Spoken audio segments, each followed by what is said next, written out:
Next story. Trapped in the haunted cave for days. An American account from the Ozark backcountry in the late autumn of 2019, the first cold front of the season slid over northern Arkansas and turned the hardwoods the color of banked embers. By the end of that week, the wind moved in long inland breaths, drawing leaves across County Road 37 and rattling the cattails in the ditch. I was driving my old slate-colored pickup toward the Boston Mountains, past farms with tin roofs and rusted propane tanks, toward a limestone ridge the locals called Sparrow's Spine. Folklore in these hills travels farther than cell service, and I had come to write about it. I was freelancing then, living from one assignment to the next, nursing a quiet hunger for stories that could hold a room the way a hymn holds a chapel. Before we begin, tell me, where are you listening from and what time is it there? My name is Lysander Pike. People call me Pike. I never sought out ghosts. I preferred the living. But a tip had landed in my inbox about a cave above a dry creek bed. A cave that took and kept things. A cave that talked when the wind was off the river and the hollows were still. The note had been signed only with the name Thaddeus and a cross street in Kingston where I could meet him. He never showed. He sent one last text that read, "Simply go before the hunters wake the ridge," and then silence stretched like wire. I went anyway. Pride can be a poor lantern. I parked at the trailhead just after daybreak on a Saturday, mist in the low ground and a hawk riding a bright seam of air. The signboard, riddled with 22 holes, warned about karst hazards, sinkholes, sudden drop-offs, flash flooding. A violet ribbon was tied to the post, as if someone had left a reminder for themselves and never returned. I should have been discouraged.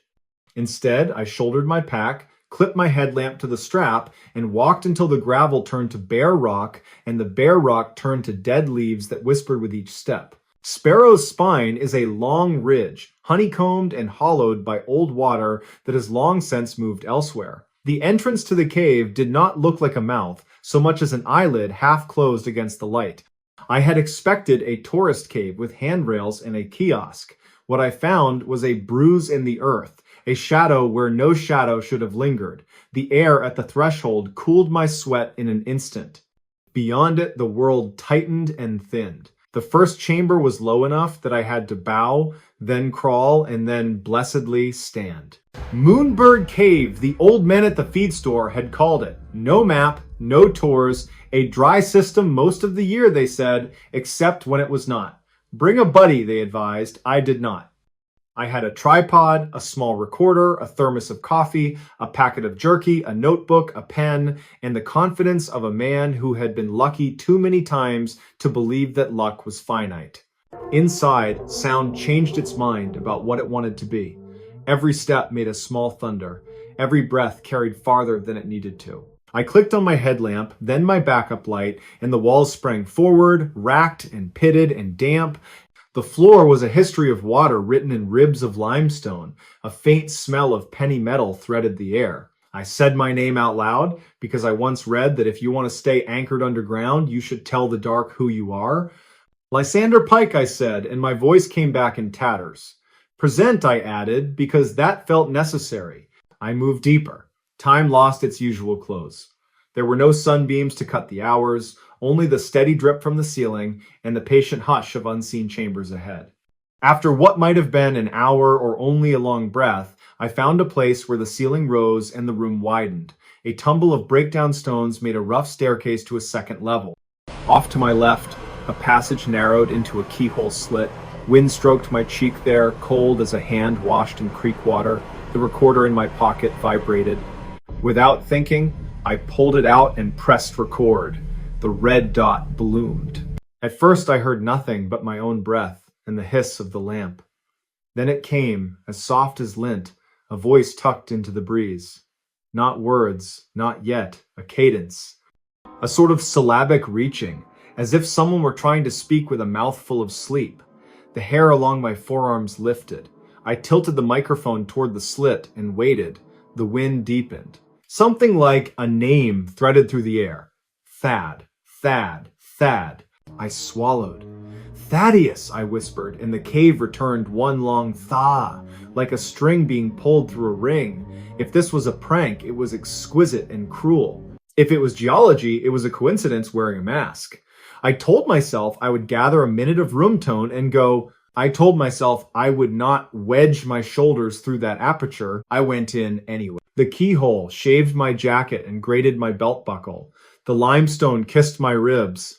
I exhaled and slid, held my breath, wriggled, then fell 2 body lengths into a sump of cold air where the floor dropped without being polite about it. I landed hard on my left side, breath gone, headlamp skidding into a wedge of stones where the beam pinned itself on a stalagmite like a pinned moth. The sound I made was small and embarrassing. I lay there, tasting copper, and let my breath find its way back to me. When I tried to stand, my ankle buckled. I sat again and cursed, then laughed, because laughter sometimes convinces pain that it is not welcome. My headlamp was still shining. My backup light was around my neck on a cord. My pack had stayed with me. My radio, which I had not charged as carefully as I should have, was clipped to the strap and blinking a sullen amber. I checked my ankle. A sprain. I could put weight on it if I made a bargain with myself about the pace. I gathered my lamp. I gathered my pride. I gathered the little recorder and listened. The cave was speaking in its sleep again, the same reaching, the same soft TH sounds, as if stone had learned how to whisper through missing teeth.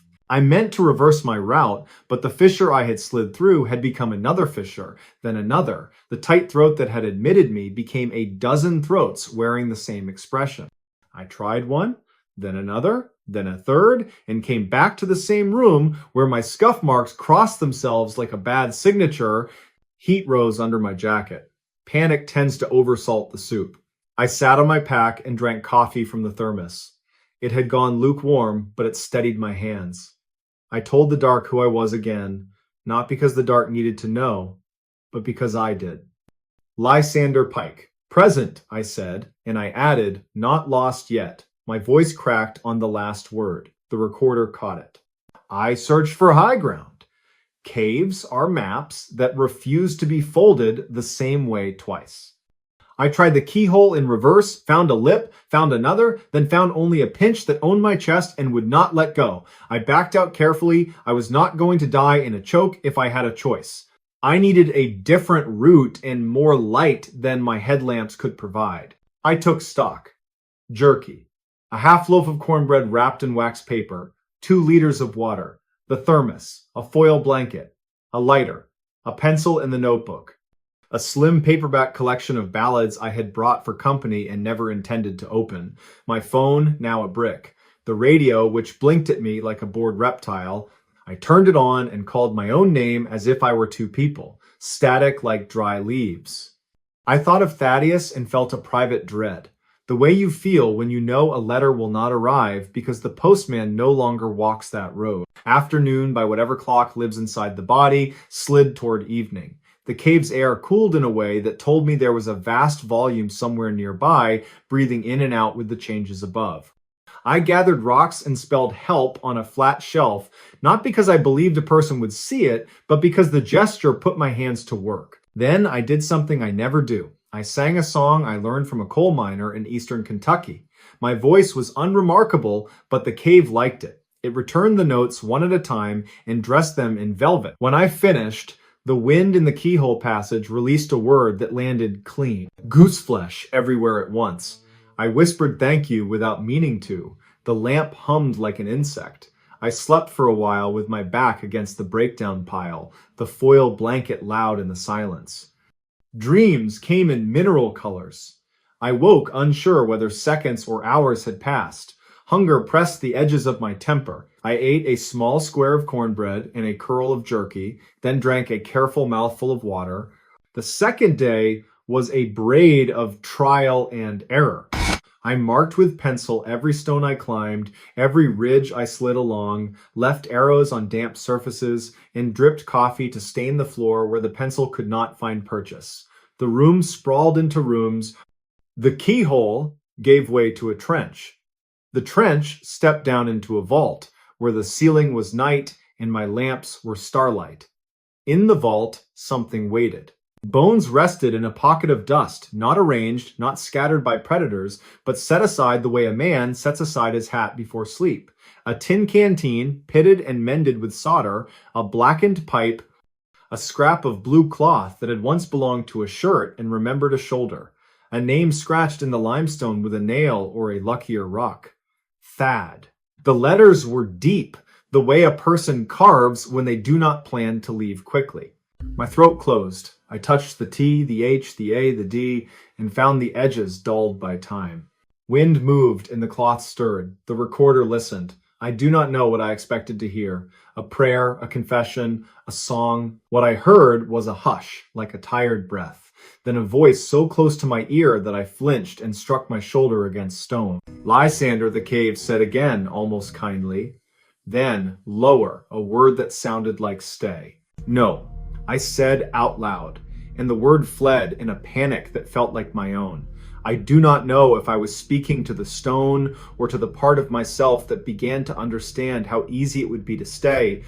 Underground, there is a mercy. There are no bills, no deadlines, no questions about whether you wasted your luck or squandered somebody else's patience. There is only yes and no, breath and no breath. I tied the blue cloth around my wrist and stood. The radio crackled once like a match. A voice arrived, faint as ash. Search and rescue, the voice said. Identify. I sat down hard. My own name felt extravagant. Lysander Pike, I said. Moonbird Cave, Sparrow's Spine, north of Kingston. Sprained ankle, diminishing light. Food for a day and a half if I am careful, water for maybe 2. I do not know the time. I am not sure how far in I am. I am not alone. The last sentence left my mouth before I could censor it. Static returned. Then, the voice. Clearer. Repeat last, the dispatcher said. Are you with a second party? I looked at the bones in the canteen and the quiet blue cloth tied to me. I closed my eyes. Negative, I said. Not a second party, just an impression. I am sorry. Copy, the voice said. Stay put if you can. We will stage at the trailhead. Do you have 2 light sources? Do not move into unmapped passage. Conserve your battery. We will call again. The radio went empty. The cave exhaled. My ankle throbbed the way an old grudge throbs. I propped my foot on my pack and breathed through the hurt. For a while, I talked to the person whose pipe had been left behind. Thaddeus, I said, and the cave tried to repeat it and failed because caves have no tongues for the D sounds. I told him what I could see, which was my way of reminding myself what was real. I made a list of sensory facts, as if writing a grocery list to anchor the afternoon. The air was colder in the vault than in the trench. The rock wore mineral beards. The chalk line of a fossil shell curved along a ledge like a secret smile. Far away, water traveled inside the walls, steady, patient, sure. I slept again in fits, woke with my mouth full of the taste of old pennies. I dreamed of a boy lost in a wheat field, his mother calling his name until her voice wore thin. I dreamed of a mineshaft prop blowing apart, of men counting their friends when they came up and finding the count incomplete. I dreamed of the radio as a chapel bell. The third day, when hunger became a new religion and thirst took 1/10 of my patience per hour, the cave started to show me its temper. A rush of air came down the trench, as if somebody had opened a door in a big house.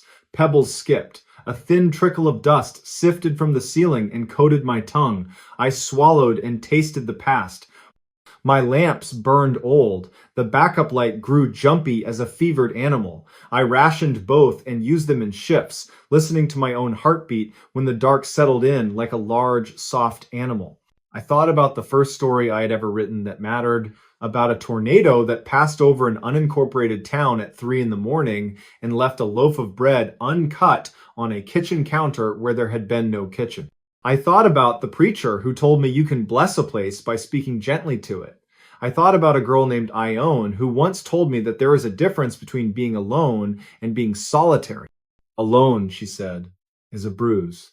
Solitary is a stone warmed by your own hand. I wanted a stone I could warm. Instead, I had limestone, cold and indifferent as a ledger. The radio cracked again. The voice had changed. A woman this time, steady and brisk. Lysander Pike, this is Deputy Marigold Tiller with the Madison County Sheriff's Office. We have 2 teams on the ridge and a third at the lower hollow. We need you to speak every half minute for the next 5 minutes. Use the word lantern. We will listen for your voice and for any resonant frequencies. If you can strike metal on rock, do that as well. Lantern, I said, and the word traveled until I could hear it, returning from places I had no wish to meet yet. I struck my canteen lighter than I remembered it, against a knob of stone. The cave took the ring and tuned it like a piano wire. Lantern? I said again. Softer, so the echoes would not step on one another. Lantern? A pause. Lantern?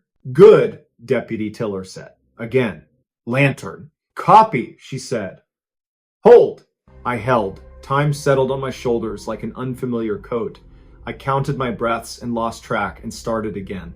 I thought of sunlight as an action verb instead of a thing. I ate the last of the cornbread and saved the last of the jerky for when the tremor in my hands became unignorable. In the vault, the air changed. The blue cloth at my wrist lifted once like a gesture of acknowledgement. Voices came next, too faint to claim at first, then braided with static. Hold your place, Mr. Pike, a man said, voice disembodied, a little hollow. We think we have you on the right flank. If you hear 3 whistles, respond with 2. I listened. The cave listened with me. Then, ghost thin, 3 shrill chirps stuttered across the vault. I brought my fingers to my lips and blew 2 whistles as best I could. They were small and apologetic. The cave gathered them up and returned something like courage. Good, the man said. Again, 2 whistles, silence, then a boom somewhere far off that might have been a stone moving where stones ought not to move. The radio hissed. Deputy Tiller's voice crossed the hiss like a stepping stone. Mr. Pike, we have a barometric drop and radar shows a pop-up cell on the county line. If water enters the system, we will have to pull back. We are pushing 1 more team toward you. If the water finds you first, climb. Do you copy? Climb if you feel any draft change. Get as high as you can and tie yourself in if you have any cordage. We will not risk the team in a surge. Do you copy? I copied. My mouth had gone chalk dry. The word climb found very little to hold onto inside me. My ankle thrummed a hazard note. The wind came first, but not the friendly searching draft that brings you news from the entrance. This one shouldered in without apology. The cave spoke in a lower register. Pebbles danced. Dust fell. I swore out loud and pushed my pack beneath the breakdown lip. The bones in the alcove looked at me without looking. The blue cloth tugged at my wrist. I shouted up the trench and heard the trench answer. I limped toward the highest part of the vault where the walls narrowed into a chimney. The chimney was a rough throat.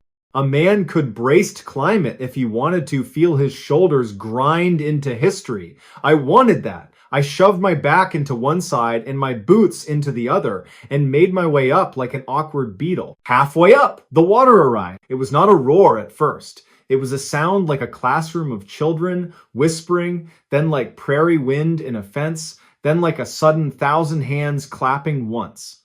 When it rounded the bend below, it brought a smell that made me think of a river wrenching its way through winter. The first lick ran across my boot and chilled me straight through to my lungs. I climbed harder than I knew I could. My shoulders slid, my ankles shrieked, the chimney narrowed and became kinder for a brief, blessed moment. I found a shelf and dragged myself onto it. The shelf was as wide as my hips and as long as a short child. I pressed my chest to the stone and shook. The water spoke louder now, the way a crowd speaks on courthouse steps. Mr. Pike, the radio cried, thin, frantic. If you are in the vault, climb as high as possible. Say lantern if you can. Say anything. Lantern, I croaked and coughed. The words slid off the water and came back to me torn into syllables. I tied my belt around a knob and then around my waist. The shelf tilted in a way that told me it had been waiting for its moment for 100,000 years. I kissed it out of some ancient instinct. I do not kiss many things. This felt earned. For a while, there was only the sound of the flood teaching the cave a new song. In the calamitous music, a smaller voice found me. It was not Thaddeus. It was a woman's voice, distant and sure. Hold, Lysander, she said, as if we were at a river crossing together. Just hold. I held. The water climbed, then paused, then climbed again. It filled the trench and the lower room and licked the edge of the shelf and then mercifully stopped as if it had remembered an appointment elsewhere. I learned then that gratitude can be as physical as hunger. I cried without sound, and the cave took the salt and made no remark. When the water went out, it left silt and a smell like wet stone. It left room, it left a clean shine on the bones. It left me shaking and breathing like a man who had run a race inside a straw. The radio came back in tatters. "We have to pull the lower teams," Deputy Tiller said. "We will wait for the surge to pass. If you can shelter in place, do so. We will come when we can come." I said copy, and the word was a scratch on old paper. I slept with my belt tied and my cheek pressed to limestone. I dreamed of the hawk I had seen over the road, how it rode a seam of air that was not visible but was there just the same. When I woke, the cave had gone back to its long patience. Time returned in small sips. My lamps met each other's eyes like exhausted friends. I could hold them both on low for a day if the batteries didn't lie. I ate the last of the jerky and sucked the last drops from the canteen and told myself I was not going to barter with thirst. I removed the belt and tested my ankle. It answered with fire, but it held. I spoke softly to the vault. I read from the small book of ballads until the words felt like people in the room. When I read the stanza about a woman who waited at a window for 3 winters and then married the sea, a draft lifted the page and turned it for me. I laughed, a thin thread of sound. I think I said thank you again. If anyone ever plays back the recorder, they will hear a man who has been humbled by limestone and weather and the sound of his own name coming back to him with a different temperature. The voices returned nearer than before, not from the radio, but from the doorways of the earth. I heard the careful clink of a carabiner. I heard the slow, measured exhale of someone trying to make their breath weigh less. I heard a whisper. "Mr. Pike," a man said, voice low to keep from knocking anything loose. "If you can hear me, strike your lamp twice." I did. 2 small flares on the shelf. The light met other light and made a modest marriage in the air. A helmeted face appeared below the lip of the shelf, then another. Mud painted both. The first man had a square jaw and eyes that looked like they had been awake for a very long time.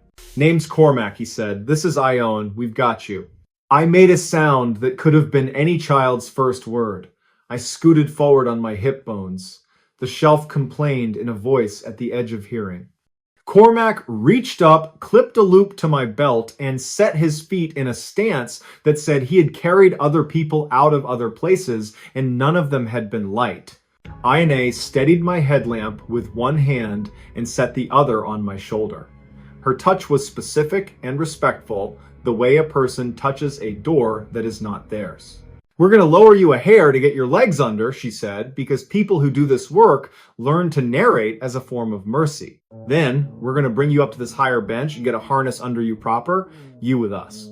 "Yes," I said, and the word arrived intact for the first time in a long time. The movement hurt. There was no reason to pretend otherwise. The ankle spat lightning. My back argued. My elbows made a list of grievances. We moved anyway. The shelf let me go.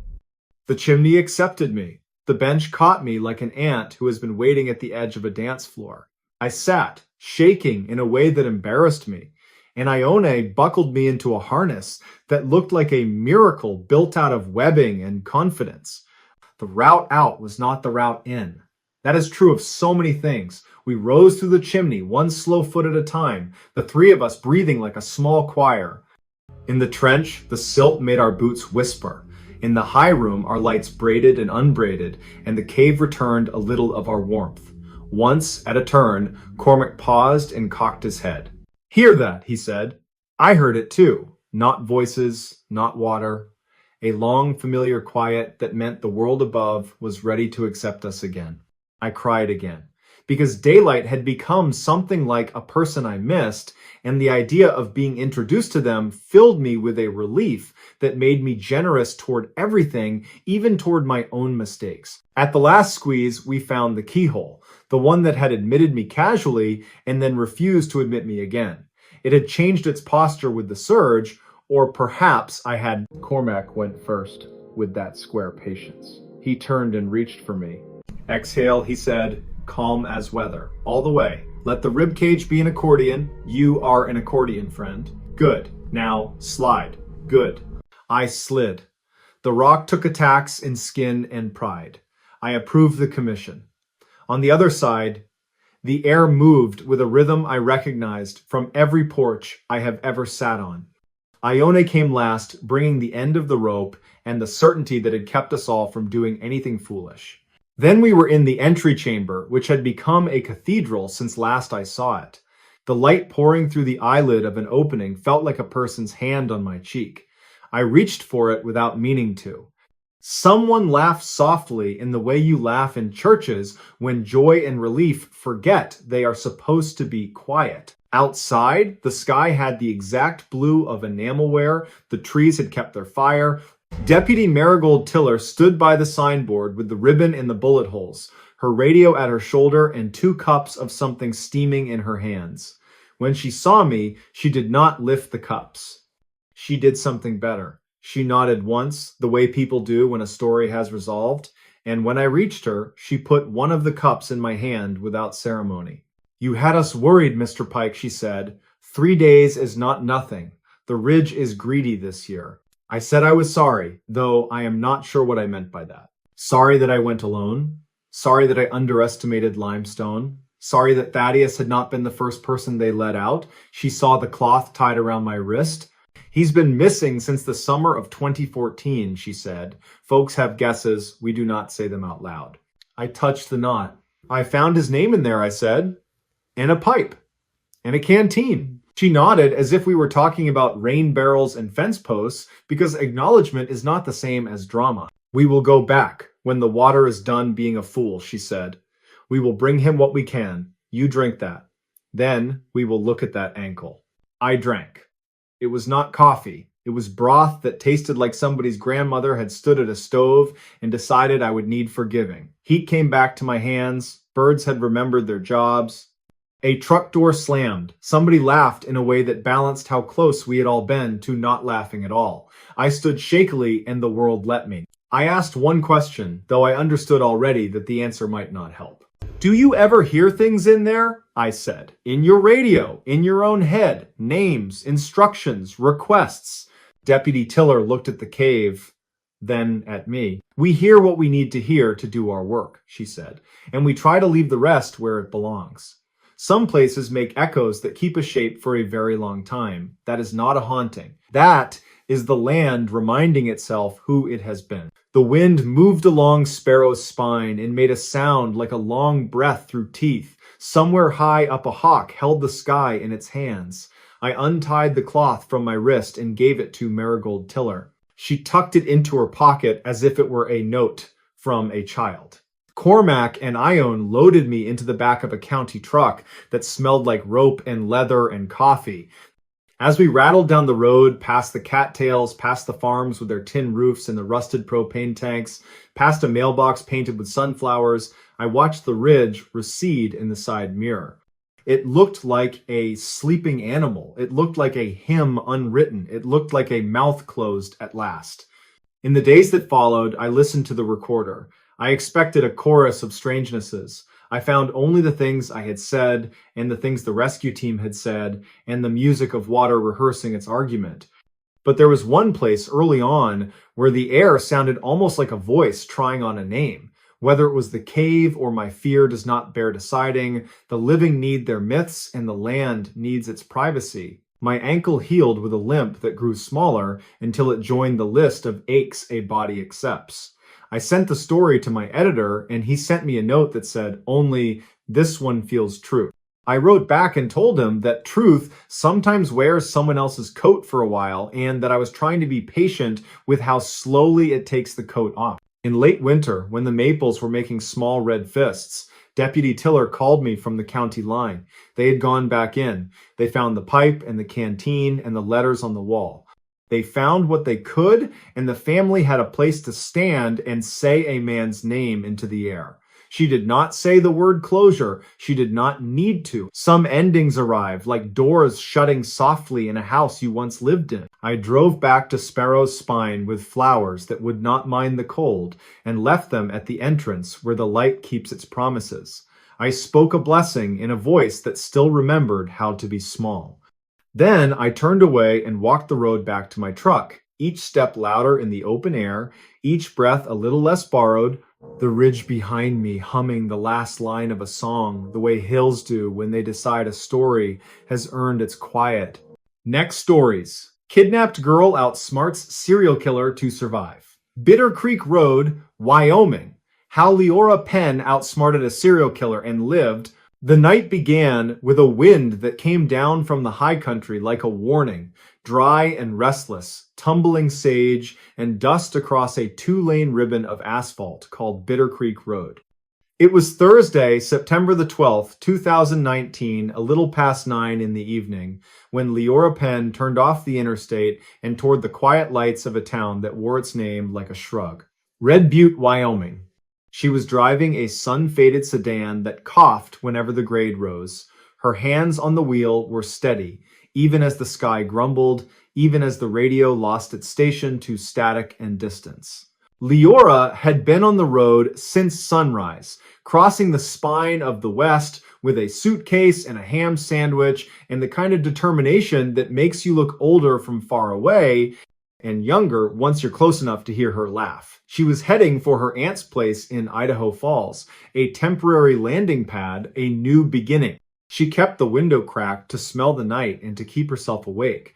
The air had a clean mineral edge, as if the hills had been rinsed and set out to dry, and the moon was a thin blade above the horizon. At the edge of Red Butte stood the Lariat Fuel and Mart, a convenience store with a buzzing sign and a single diesel pump that glowed like a small promise. Leora pulled in, cut the engine, and felt the silence rush in around her. The store's windows were crowded with paper ads for elk tags and chains, for fresh jerky and trucker showers. She added gas, checked the oil, and went inside for coffee that tasted as if it had been waiting all day for someone to believe in it. The clerk, an older woman in a turquoise bolo tie, nodded to the bell that slept above the door. They talked for a minute about the wind and the road to the state line. The clerk told her to watch for deer. Leora smiled, folded a paper map into her pocket as a quiet insurance policy, and stepped back into the night. She did not see the man in the dark jacket until he was already near her car. He had the posture of someone who could lift an engine block without complaint. His truck was parked by the ice machine, white paint dulled by dust, a front bumper grated with shale scratches. When he spoke, his voice was low, polite, practiced. He said he was headed northwest as well. He said he was a good neighbor on a bad stretch of road. He said he had a set of tools if she needed a jump. Leora, wary but tired, waved him off with thanks, and he let the air between them settle, easy as a cat in a patch of sunlight. She started the car and pulled out, watching the mirror the way a person watches a mirror when they feel the thin thread of a story tug. The truck did not follow, not at first. She turned onto Bitter Creek again, the tires humming, the road carving a corridor between low hills and open range.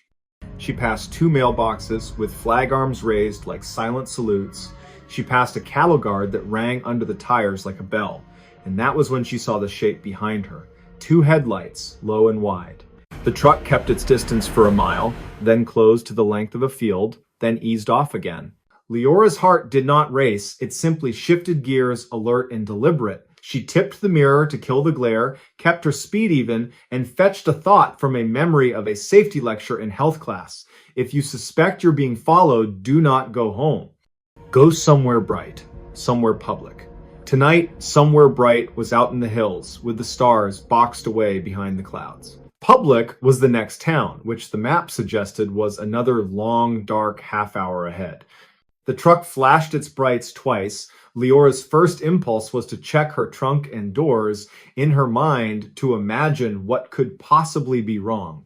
Then the truck sounded its horn, a short burst, not angry, not friendly. A helpful warning, she told herself, though nothing, absolutely nothing, felt helpful. She held her lane. The truck came alongside, nudging the line of the road like a horse sidling up to a fence. The man in the dark jacket leaned across his cab and pointed at her rear wheel. He mouthed the word that the wind stole, but she read it anyway: smoke. Then another word that the wind did not need to steal: fire. She did not smell smoke. Her car did not pull. Still, fear is persuasive when dressed in courtesy. Leora slowed, not to stop, but to let him go ahead and pull over first. The man braked and angled to the shoulder, hazard lights blinking cheerfully in the dark, a mechanical heartbeat. She coasted past him by 2 car lengths, then rolled to a stop. Her fingers tightened around the keys, her breathing went shallow, then deep again, on purpose. She cracked the door, left 1 foot inside and 1 foot out, and stood just far enough to run, just close enough to explain to herself that everything was fine. He was already approaching with a flashlight that fanned across the gravel. He crouched by her rear tire and clicked his tongue in pity. "Steel belt showing," he said. "Lucky I saw it," he said. "You don't want to lose a tire out here," he said. She nodded, a bright mask of thanks on her face, the flashlight beam scooting up to her eyes, then down again, then back to the tire. He said he had a jack and a better spare. He said it as if he were a gas station that had rolled out into the night just for her. Leora glanced at the tread. The tire looked old and tired, the way all her tires looked. She could not see steel. She could see how easily a story like his might tuck itself into the folds of the night. She could also see that she could not stand here forever. So she said thank you again, and then softly, gently, she said no. She would drive slow to the next town. He straightened, smile gently tightening, bright teeth pale in the beam. He said he had a daughter about her age. He said he would hate to think of her out here alone. He said, "At least let me set the jack, then you can take it from there." When the thing came, the small, practiced blow at the base of the skull, delivered with his flashlight as if he were stamping out a spark, it came like the tale of a story revealing the whole animal. The road lurched sideways. The night collapsed to a narrow tunnel, then to a pin, then to the sound of ropes sliding over something solid. Leora tasted copper and dust. Somewhere far away, a radio crackled to a country song about a river and a second chance. She woke in the passenger seat of his truck, with her wrists looped and cruciform, palms forward, paracord biting into the soft skin between thumb and forefinger.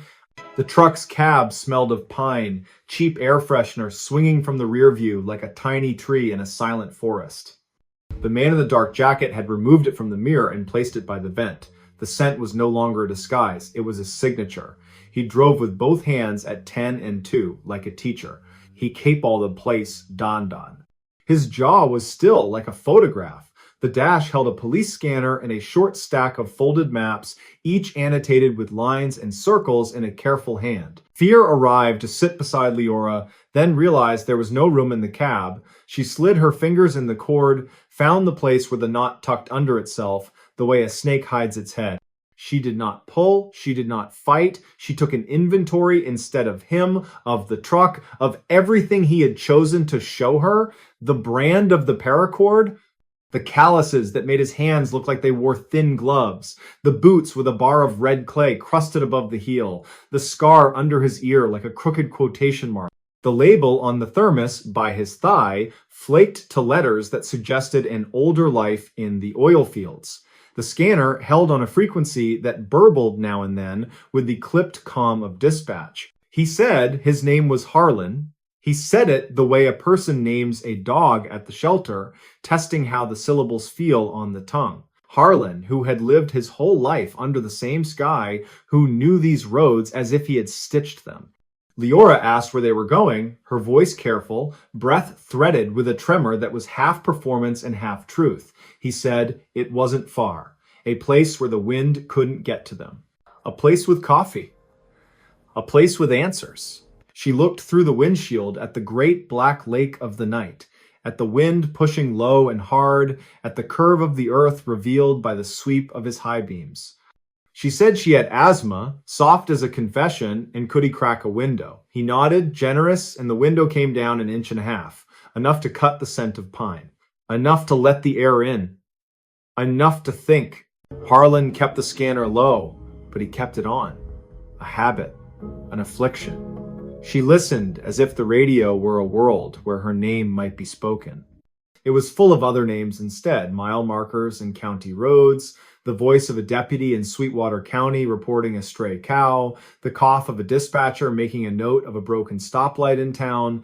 In the lulls, Harlan hummed a melody that was almost a song and then wasn't. They left the paved road for a ranch track that unrolled like a belt. The sage came up to the truck's knees. The moon gave just enough light to make the darkness articulate. At the end of the track was a low building with a corrugated roof and the hunched shape of a generator beside it. Harlan cut the engine, and in the breath before the generator took its place, the silence felt like a cathedral with the choir dismissed. He came around to her door, unlocked it with a key from his pocket, and reached for her. His hand at her elbow was almost gentle. Inside, the place was neither a house nor a barn.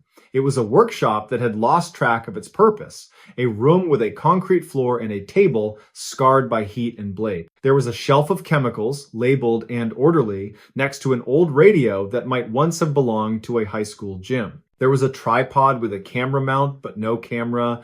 There was a row of nails where someone had hung lengths of rope like trophies. The air was cold enough to chip a breath into pieces. The smell of the place was old grease and cutting oil and something sweeter, the ghost of cedar shavings long since swept away. Harlan sat her in a chair with a back to it, because people can endure more if there's a back to it. He tied her ankles. He tied her wrists again. With the care of a man who knows knots, each hitch a remark. He did not wear gloves. He did not need to. His hands looked like they'd outlived softer things. When he was finished, he stepped back and tilted his head, the way an artist might check a painting from 6 feet out. What Leora did then was not dramatic. It was a slow rearrangement of the room inside her. She set the chair's cold slats at her spine and made herself smaller so her breath could move without catching. She let her eyes wander, not to find a weapon, but to find a story that might hold him long enough for the door of the night to open again. She studied his rituals, the way he wiped the blade he had not yet used, the way he centered the coffee tin on the table, the way he aligned the coil of rope like a sleeping snake. Rituals were strengths. Rituals were weaknesses too. She said his name again, softer this time, Harlan. He took the seat opposite her and found the precise center of the radio's dial, an old habit of an older machine. He talked then, not a flood, but a steady stream about work, about weather, about things that make a life sound ordinary from the outside. He said he hauled for drilling outfits in the southern state and sometimes for a mine north of Kemmerer. He said the wind had a personality. He said he slept poorly. He asked where she was from, and when she said Ohio, the flat part, the part with corn and early mornings, his mouth twitched with something that was not a smile. It was curiosity, or the idea of curiosity. She fed him small truths, then smaller lies. She told him she was a competent mechanic, in the way that a person can be competent at cooking without calling herself a chef. She told him the jack points on her car were rusted through. He nodded and filed the data as if it mattered, which it did not, which she wanted him to believe it did. She told him she liked mint gum and coffee with too much cream. He poured her a cup with a flourish of normalcy as if the room had been built for hospitality. When he turned away to fetch the cream from a tiny refrigerator, she found the chip in the chair's arm, a crescent of missing wood where someone else's fingernails had dug. She pressed her wrist against the chip until it bit the cord. She would not be able to saw through paracord with a splinter, but she could fray it. She could teach it to fail later when it mattered. She worked there, slow, patient, as if scratching an itch, the same motion, the same measured scratch of fiber against edge. Harlan returned with the cream, watching her face. She kept her eyes on the cup.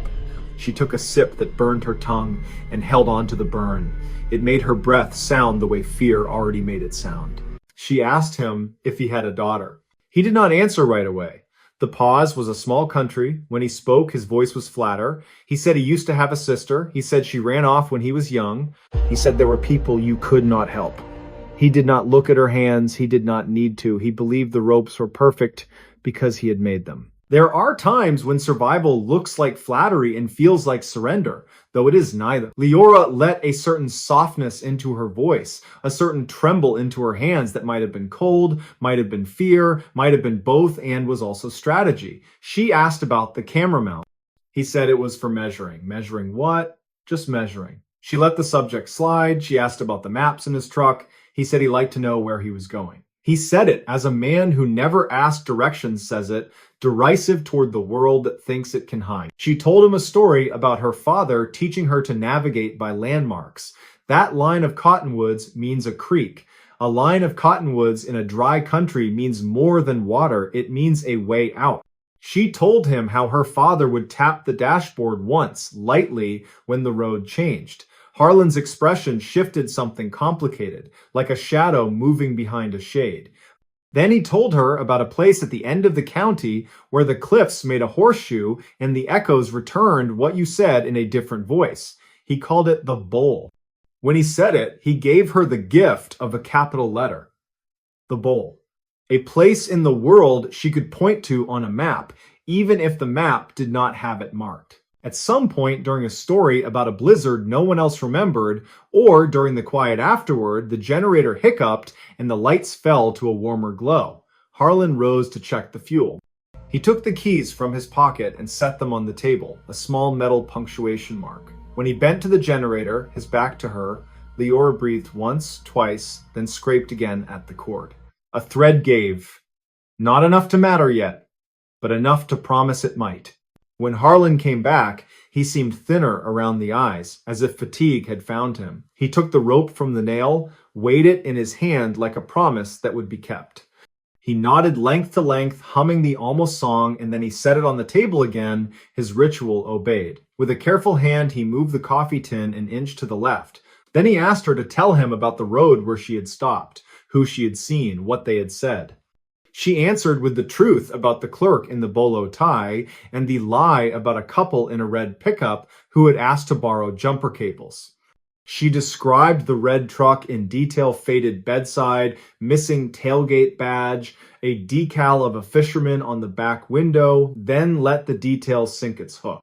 Harlan's jaw went stony, and a flicker of worry passed over his face like the shadow of a hawk. He excused himself for a moment and went to the door. He opened it a few inches, peered out at the empty sage. Nothing but wind and the smell of cold iron. He shut it again and came back, the line of his mouth narrow, thinner. Leora realized then that she had found a weak timber in the frame of his mind. Not a fear of the law, exactly. A fear of witnesses, of loose threads, of someone else's eyes on the slow machinery of his ritual. She made a plan the way a person folds a map. One crease at a time, careful not to wear the paper thin at the corners. She needed him to leave the room for longer than a glance through the door. She needed space. She needed a reason he would believe because it belonged to his own story. She asked for the restroom, a simple thing, a human thing. There was no restroom. He said the door. She let disgust show, small and sharp. He shrugged. She then asked for a trash can. He kicked one toward her with his boot, a dented metal pail, empty. She leaned forward to use it, the rope at her ankles tightening, the rope at her wrists grinding at that small chip in the chair. When she sat back again, she was not free. She was not even visibly less bound. But beneath the braided sheath, a few more interior strands had given up. She needed him to move the truck. She needed him to think in terms of tidy, tidy, tidy. She glanced toward the table where his keys lay, then away as if she were ashamed to be seen looking anywhere but at her own hands. She whispered that the red pickup couple said they might camp near the old quarry by the ranch track, that they had a cooler full of beer, that they might light a fire. It was an outrageous lie dressed in plausible clothes. Harlan's mouth made a thin line. He stood. He pocketed the keys. He looked at her with a calm that was a costume for fury. "I will be back," he said. One word, a flat stone tossed into a pond. He turned the radio off. He left the generator on. He stepped into the wind, which took him in and made him a shape that moved with purpose. The door closed. The latch clicked. The space he had occupied filled with the absence of him, which was lighter than air. Leora waited a count of 30. slow, deliberate, like a diver finding the surface. Then she worked the rope again. The chip worried at the fibers sighed, and then sudden, as a breath caught the cord loosened around her wrists. She kept her hands still for a long moment, because movement can be a shout. Then, carefully, she brought her hands around, her fingers numb and electric. Her ankles came next, the knot at the bone, a puzzle she solved with her eyes closed and her teeth gritted. The chair made a whisper against the concrete. She froze. Nothing. Only the generator's patient cough. She stood. The room tilted, then steadied. She crossed to the shelf of chemicals, let her fingers hover above the labels, then pulled back as if from a snake. She did not need to burn the place down. She needed to leave a message that could not be erased. She took the coffee tin from the table, she poured a little on the floor, she set the tin upright again. On the table's scarred surface, she dragged the side of the tin to make a line, then another, making a mark that was not accidental. She placed the tin an inch to the right, the opposite of his ritual, and then, with a sudden clarity that felt like the road blooming with lights ahead, she took a map from the shelf and folded it so that the corner with a faint topographic horseshoe, the bowl, faced up. With a nail from the rope board, she pricked a tiny hole through that horseshoe. She could not take the map, but she could make the world inside this room say the word bowl to anyone who knew how to look. She needed evidence that would still be here in the morning, even if he returned in a different mood. She found a scrap of masking tape, wrote Lariat Fuel and Mart on it with a pencil that had been sharpened to a stub, and stuck the tape under the table's lip where a careless hand would find it later. She took a single thread from his coil of paracord and wrapped it around the button of her jacket so that when someone looked, they would see the shade, the weave, the peculiar cheap sheen of the exact rope he had used. She opened the door a hair and listened. The wind dragged its heels across the gravel. Far away, a coyote made a comment on the night. She stepped out into the cold, careful to keep to the truck's shadow until the sage took her. She moved fast but not wild, remembering every ranch she had ever seen, remembering every story her Ohio father had told about getting lost and getting found. She did not run in a straight line. She used the rocks as punctuation, breaking her rhythm, leaving a story that would be hard for a tracker to read. She bent a stalk of rabbit brush every dozen steps, always in the same direction, pointing toward a low seam of cottonwoods that stitched the horizon. The creek under those trees was narrow and ribbed with stones. She stepped into it and let the cold erase her scent as she moved upstream 1, 2, 3 bends, and then she stepped out where the grass was taller. She cut in toward the ranch track and followed it back only far enough to see the faint geometry of the main road. Then she left it again, because roads lead you to safety and to those who might wait beside safety with their hands in their pockets and their eyes on the clock. At last, headlights came shouldering through the dark, the heavy gait of a cattle truck that did not want to be out but was out anyway. Leora stepped to the edge of the asphalt and lifted both arms. The truck braked hard, diesel coughing, then settled. The driver, a woman with a cap pulled low, leaned across the bench seat and rolled down the window 2 inches. Leora said her name, slow and clear, and said the words that would build a case faster than any other combination. I have been taken, and I escaped, and the man who took me is not far behind me. The driver nodded once, a crisp salute to reality. She opened the passenger door. She did not ask questions that were not useful. She handed Leora a wool blanket and the truck's 2-way radio.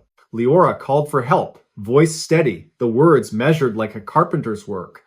Within minutes, the cattle truck, the night, and the voice of Sweetwater County Dispatch made a small, practical alliance. They agreed on mile markers. They agreed on north and south.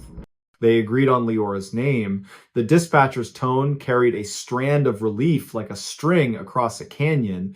Deputies met them at the Lariat Fuel and Mart, that small, bright island that had begun the story. The clerk with the turquoise bolo tie looked at Leora as if she were a person who had come from inside the television and into the store. She pressed a paper cup of water into her hand and whispered a prayer that was not for show.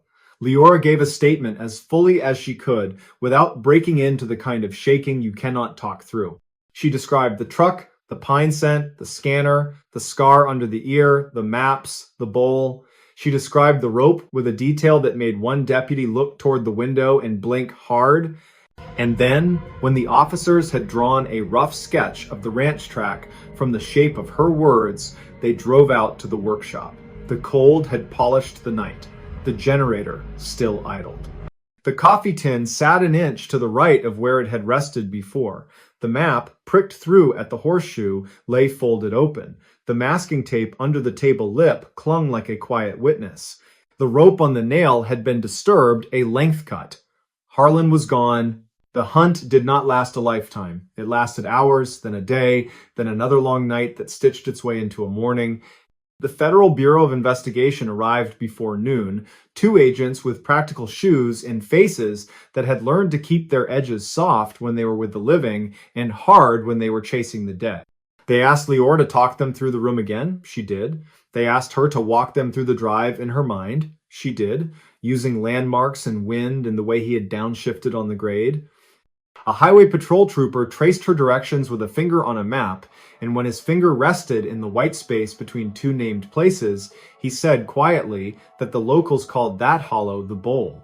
That afternoon, a game warden found the white truck in a stand of juniper near a stock pond. It was empty. The keys were not in the ignition. The pine air freshener was still by the vent. There was a smear of red clay on the floor mat and a handwritten list in the glove box that cataloged fuel stations between Rock Springs and the border. Behind the seat was a coil of paracord like the one from the nail. Night fell again, slow and decisive, heavy with the knowledge that someone who had done this before might be winding plans around his wrists. The search grid widened. The bowl was ringed with vehicles that sent their lights down into it like lances. On the second dawn of the hunt, just as the light turned the sage to silver, a deputy with a new baby at home and a veteran's quiet walked into a feed store in Red Butte to buy coffee and heard a voice from the next aisle that made the hair on his arms stand up. The voice said paracord in a tone that made the word sound like a family name. The deputy did not run. He did not even turn his head. He bought the coffee. He stepped outside, and only then did he call in the plate of the truck idling by the door. Harlan Keene was arrested in the gravel of that small parking lot with a coil of cord in one hand and a receipt in the other. The scar under his ear caught the morning light and made a pale hook. He did not argue.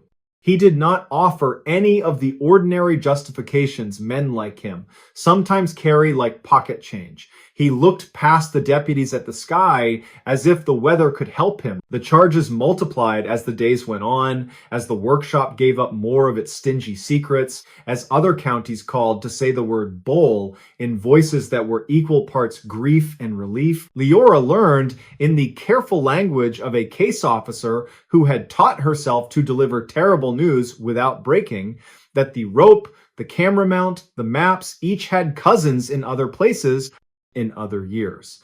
The dates stretched back to 2012 and forward to the night she met him, a long, cold shelf of time that finally had a name at one end and a face at the other. The trial was seated in Cheyenne in late autumn, the air sharp with that particular Wyoming clarity that makes even distant hills feel honest.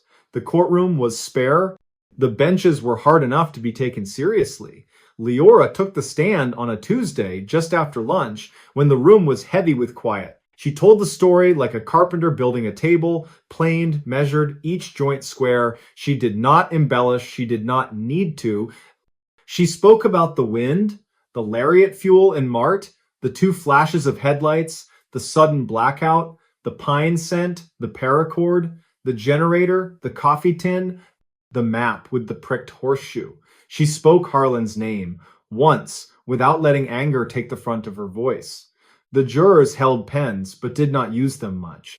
They looked at her hands, at the steady way she folded them in her lap between answers, at the small red line still visible on the back of her wrist, where the rope had tried to mark her forever and failed. When the verdict came, on a Friday in late November of 2020, the judge spoke into a room that had become a container for other people's breath. Guilty. on every count that carried the weight of what he had done. The sentence was an answer that did not cheer anyone, because justice is a sober thing at its best. Life without the possibility of parole multiplied for the lives he had tried to subtract. The judge spoke Harlan's name, then the names of the lost. He spoke the word survivor as if it were a rank. Afterward, outside on the courthouse steps, the air felt like clean metal.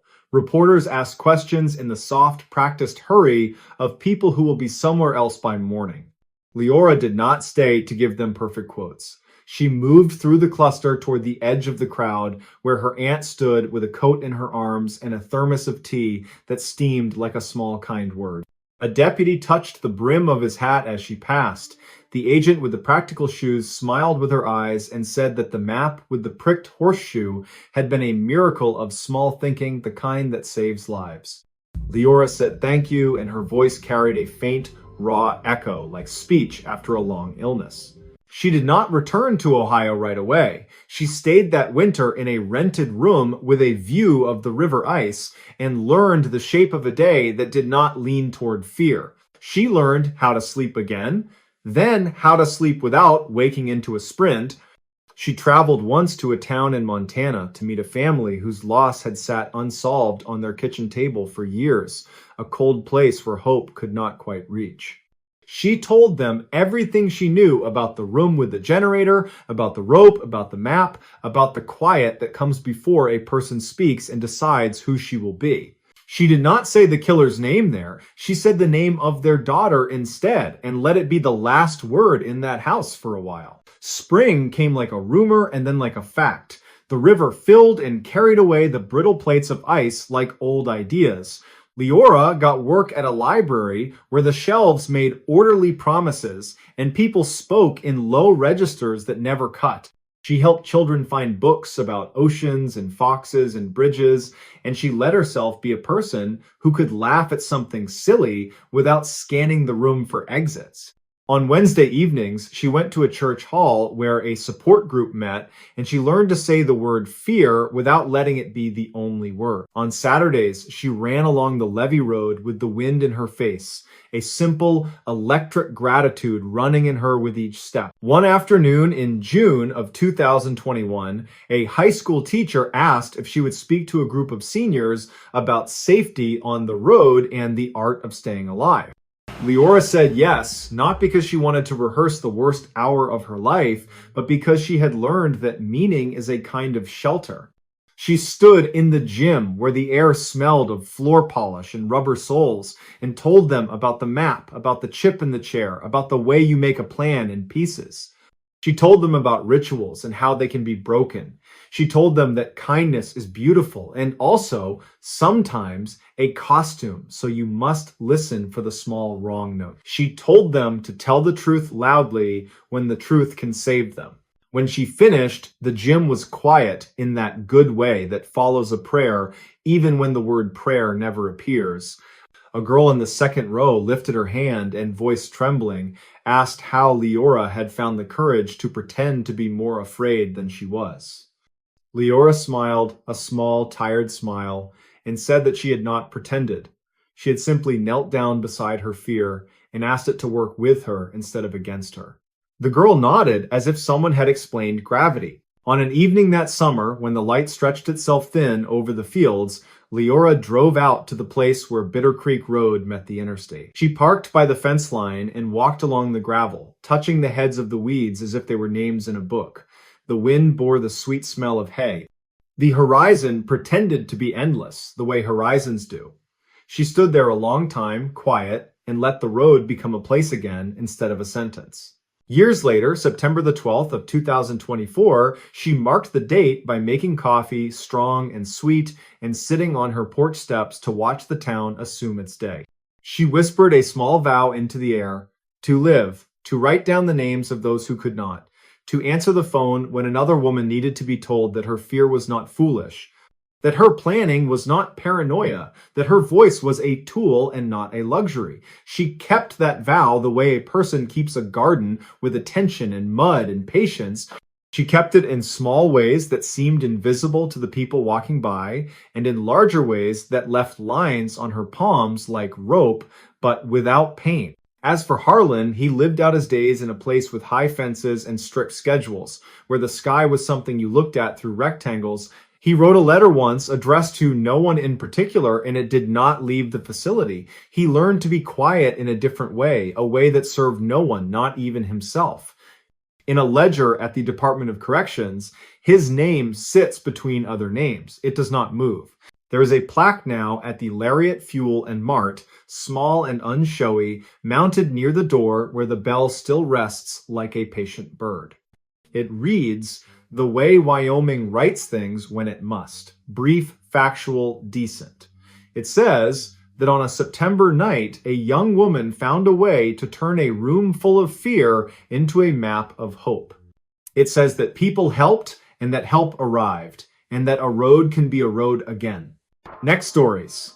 Hiker discovers chilling secret beneath old cabin. The ridge had a way of breathing. At dawn, it exhaled a soft white ribbon of fog that curled through the black pines, and by late afternoon, it drew everything back into its lungs, quieting the birds, dimming the sun, making a traveler feel very small. Calder Whitlow had come to the Vermilion Ridge of West Virginia to walk off the stubborn hum of city life, to watch the leaves turn, to sleep without sirens.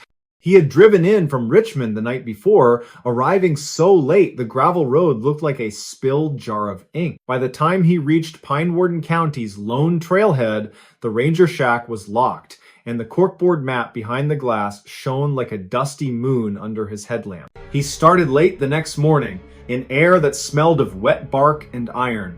It was October, the third week, a Wednesday. The year was 2015, the hour a shade past 9. Light sprang from between the steep folds of the ridge and landed in coins on the path. Calder's boots pressed those coins into a damp print, steady, unhurried. When the trail veered east, he let himself go west instead, chasing the colder breeze, because he had always believed that if you give a day a little freedom, it might return the favor. Before we begin, tell me, where are you listening from and what time is it there? By midday, the mist was thin as gauze, and he found a clearing no bigger than a studio apartment, a place that had once been cut for lumber. From there, the trees stepped back, and he saw it at the far edge, where the ridge tipped down into a ravine. An old cabin slouched in the shadow, its roof scalloped with rusted tin, its porch leaning away like a shy dog. No trail sign pointed to it, no boot prints led in. It had the look of a place that the map remembered, but people had agreed to forget. Calder stood a while, listening. The ridge inhaled. Leaves ticked. Something moved inside the cabin, or seemed to. He tasted the pause on his tongue, salty with the thought of turning around. Then curiosity shouldered caution, as it often does when a person is tired of their own good sense. He walked down through the scrub, swatting a strand of spider silk from his cheek, and stepped up onto the porch. The door was partially open. Not newly, its swollen plank had rubbed a pale crescent into the threshold, as if for years it had sighed the same old sigh. Inside was a raft of dust, pillars of light floating through the holes in the tin roof, a table made of 2 sawhorses, and a warped door. A tin cup sat upside down on it, stained with rings that looked like small eclipses. There were 3 chairs, none matching. In the far corner stood a pot-belly stove that had sunk ever so slightly into the floorboards, which told Calder it had been used long enough to know the room better than any person. He whispered a hello. It came back to him dull and thoughtful. The walls smelled of creosote, tallow, the sour leather of raincoats long since molded. Near the stove, he spotted a stack of papers tied with twine, flour sacks cut into pages. The top sheet had bled a rusted alphabet that might once have been names. He lifted the stack and felt a slight give under his boot. A short, soft flex. He looked down. One plank was loose at the end. He set the papers aside and crouched, sliding his fingers into the seam to lift. The board came up with a reluctant groan, prying free from a century of splinters. Beneath it, dark as a held breath, ran a crawlspace. It was deeper than it had any right to be, framed with hand-hewn beams. Calder reached for his phone, thumbed the light on, and felt his pulse notch higher. The beam of light found glass. Bottles arranged in tidy rows, each wrapped in cloth, each sealed with wax, like a good secret. It found something else, too, between the rows, something that sent a bright needle of cold through his spine. Carved into the beam directly under the stove was a set of marks, careful and vertical, grouped in fives. Tallies, too many to count at a glance. He brought the phone closer, saw old soot pushed away by fingertips, saw the little start and stop scratches where a knife might have hesitated. His mind reached for a harmless explanation and found one. The cabin might have been a bootlegger's stop during the long thirst of Prohibition. Pine Warden County had a history of that. The jars of homemade spirits, the secret floor, the quiet tally marks noting batches or nights or customers. That explanation fit like an old glove, and for a moment he settled into it. He even smiled, just a little, imagining the laughter that might have risen from this room during winter storms, the cards slapped down, the stew on the stove.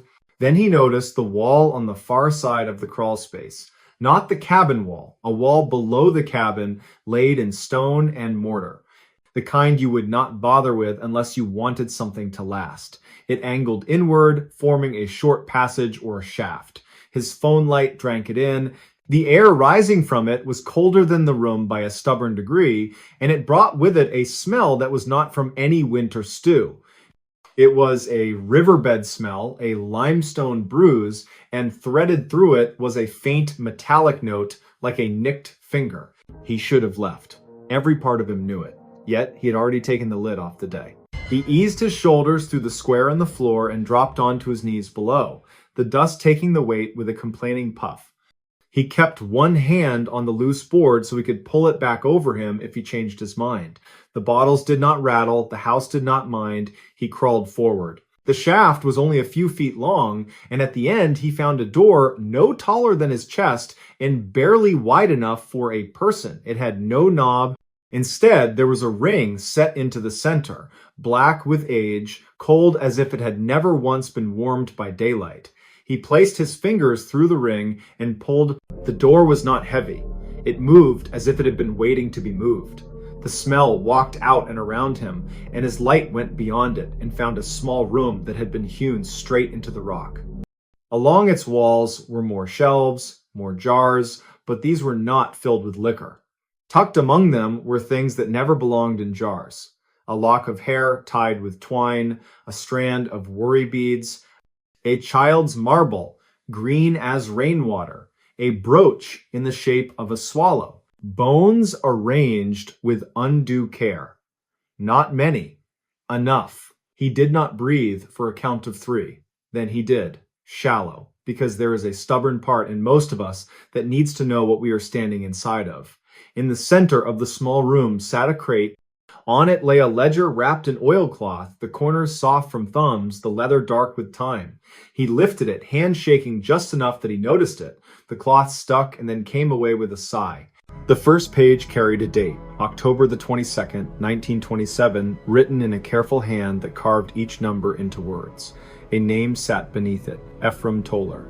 Not Ephraim, but Ephraim, as if the person who wrote it had learned the name by hearing, not by reading. The line below that was a place, Coal Creek Hollow, Pine Warden County. Calder turned a page. The entries marched in a neat column, years written out longhand. He recognized a few. 1934, 1941, 1948.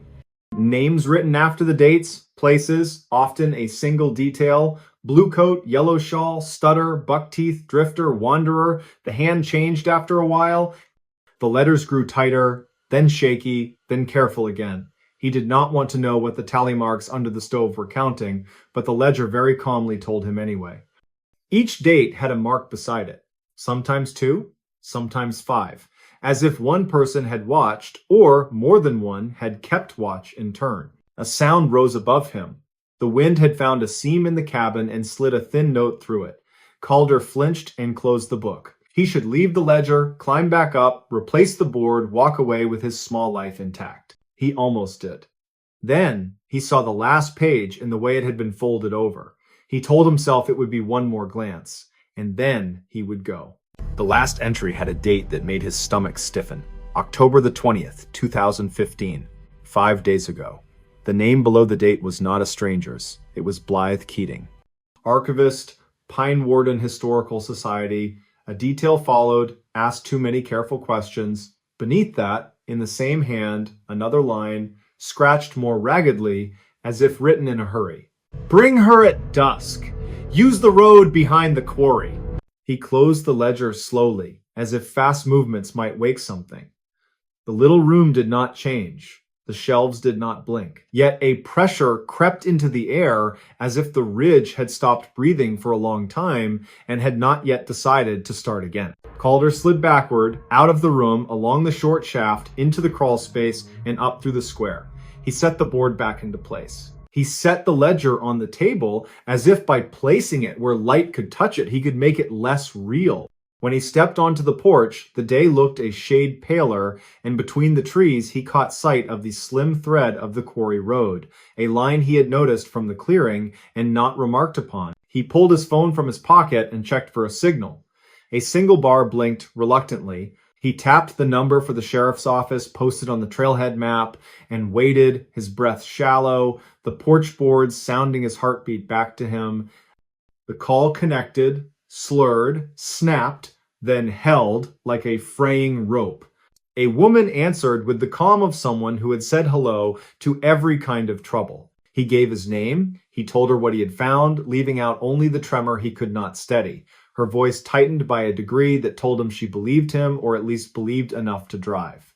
She said a deputy would meet him at the Pine Warden General Store. She asked him to leave the cabin and the ledger where they were. He said he would. She thanked him like a person thanks someone who has not yet fully grasped what they have stepped into. Then the call hiccuped and died. He wrote the time down on a scrap torn from a paper sack in his pack. 2:15 in the afternoon. He folded the scrap, tucked it into his shirt pocket, and walked back up through the scrub, trying not to touch any branch or trunk more than he had to. The clearing took him in with a cool arm. On the way down to the store, the ridge settled heavy and watchful. The road curled like a sleeping animal's tail, and where it brushed the quarry, he slowed without deciding to. The quarry had been a greedy mouth once. Its walls showed teeth marks where rock had been bitten away. At the far edge, a chain-link fence leaned in surrender, and beyond it, the old gravel track ran into the trees. He saw the marks then, faint under pine needles, the kind of tire prints that belong to a truck with narrow treads, the kind that do not mind mud, the kind that know the way by heart. At the general store, the bell over the door spoke in an old voice. The place smelled of coffee and floor cleaner and the sweet rot of apples nobody had been in a hurry to buy. The woman at the counter wore a name tag that read Odette, and her hair was the color of rain. Calder asked for bottled water and then asked, more quietly, if Deputy Orrin Hale had been by. Odette looked up at him with eyes as sharp as berry thorns. Deputy Hale just pulled in, she said, and the bell spoke again as a man in a khaki shirt and a wool vest walked in, bringing the outside with him. Orrin Hale had the look of a person who listens more than he talks. Lines gathered at the corners of his eyes, like maps folded and unfolded. He shook Calder's hand, introduced himself, and did not waste time asking if Calder was certain about the ledger or the room or the jars. He said they would drive up together, take a quick look, and then he would call the sheriff. His shoulders were set for something he did not want to be right about. By the time they reached the clearing, the ridge had turned the color of wet coins. It was a little after 4. They stood on the porch together, Hale's hand resting on his holster from habit, not threat. Inside, the cabin sat exactly as Calder had left it. The ledger lay on the table like a sleeping animal with its ribs barely rising. Hale flipped it open, pages moving one by one under his fingers. He reached the last entry and paused a long beat. Blythe Keating, he said softly, and in that voice was the faintest sting of recognition. He asked Calder to show him the floorboard. Calder did. Hale lifted it with deliberate care and told Calder to stay put while he looked below. The instruction had the weight of a rule carved by experience. Calder obeyed. Hale came up a minute later. His face had become a piece of wood. He closed the board and stood with both hands pressing on it as if the hollow beneath might try to lift. Then he turned to the radio, clipped to his vest, and spoke in a tone that tried to be casual and instead sounded very clean. He asked for the sheriff. He asked for a unit to meet them at the quarry road. He used the words possible evidence without letting any breath wrap around them. They were halfway to the trucks when somebody stepped out from the tree line beyond the clearing. A man, or what time had done to a man. He wore a coat so aged it had learned his shape. His hair, under a brim, showed in stiff gray bristles at the temple. He carried nothing. He raised both hands to shoulder height and smiled a kind smile that did not touch the eyes. Evening, he said, though the sun had not yet bruised the sky, folks do not usually wander up to my place. Hale's hand lowered by a fraction. He said the cabin looked abandoned. The man's smile softened. It has been empty of the right kind of company, he said. His voice held a churchyard patience. He nodded at Calder. You got lost, friend. Calder started to answer and then stopped, because Hale's finger rested along the radio as if to shush the air. Hale asked the man's name. Toller, the man said, with a little bow, as if the syllables were fair that way. Ephraim Toller. My people were here when the ridge still had Indian names. Maybe we have met without saying so. He studied Hale's vest. Deputy, I can fetch coffee if you like. Cabin coffee tastes like it remembers the last storm. Suits a day like this. The name struck Calder like cold water, and he felt an unreasonable rush of anger at the old hand that had spelled it without the extra letter, that quiet wrongness. The ledger's careful voice. He had the plain urge to shove his way past the moment and into one where the road had never turned west, where he had never let the day choose. Hale answered in that still voice of his. He said they would be best served by staying outside. He said someone from the sheriff's office would join them shortly. He suggested that Mr. Toller wait by the trucks. Ephraim Toller tipped his head as if that might pour out a little courtesy. He did not move. He glanced at the clearing, then at the ridge, the way a person might look to make sure his house is in the same place he left it. When he spoke again, his voice dropped until it barely disturbed the air. You opened a thing that wanted to be left closed, he said to Calder, and even though the words could have meant nothing more than a floorboard, Calder felt them sit behind his ribs like a second heart. Hale took a slow step forward and set his palm out. Not quite a stop, not quite a welcome. Mr. Toller, we just want to make sure all is right, he said. All is right can be a lot of trouble to prove. You can help.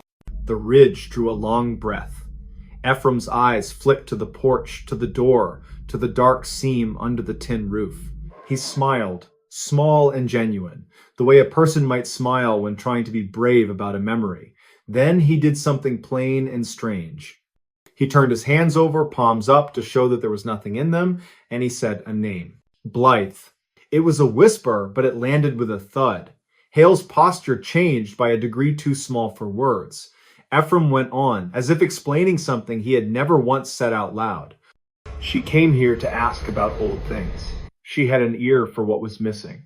She listened like a person who can hear the last step on an empty stair. He shook his head, a single slow arc. Listening here is not safe. Not for long. Hale told him to step toward the trucks again. His voice had thickened. Ephraim did not obey or disobey, exactly. He walked not toward the trucks and not toward the cabin, but along the edge of the clearing, tracing it like a rope. His boots made a small, soft sound in the leaves. He said, the ridge keeps what it is owed. He said it softly, as a person might mention an old law, not made by people. Sirens do not carry well through those hills. Even when they did, by the time Sheriff Alda Kirk arrived in a tan SUV, the light had gone gray. She took the cabin in at a glance, and then the three of them were moving like a little machine with one idea inside it. Hale spoke to her quietly. Alda walked into the cabin, lifted the board, peered under, came up with her mouth tight. She did not touch the ledger. She asked where Mr. Toller had gone. They found him at the edge of the quarry fence, hands resting gently on the cold diamonds of chain link.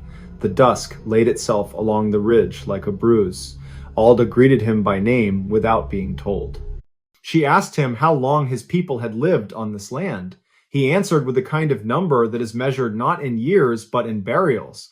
He talked the way old men talk when given permission to be the last library of their town. Then Alda did something precise. She asked him to walk with her up the quarry road. She said it like an invitation to look at a view. As they walked, the sky went from bruise to ash.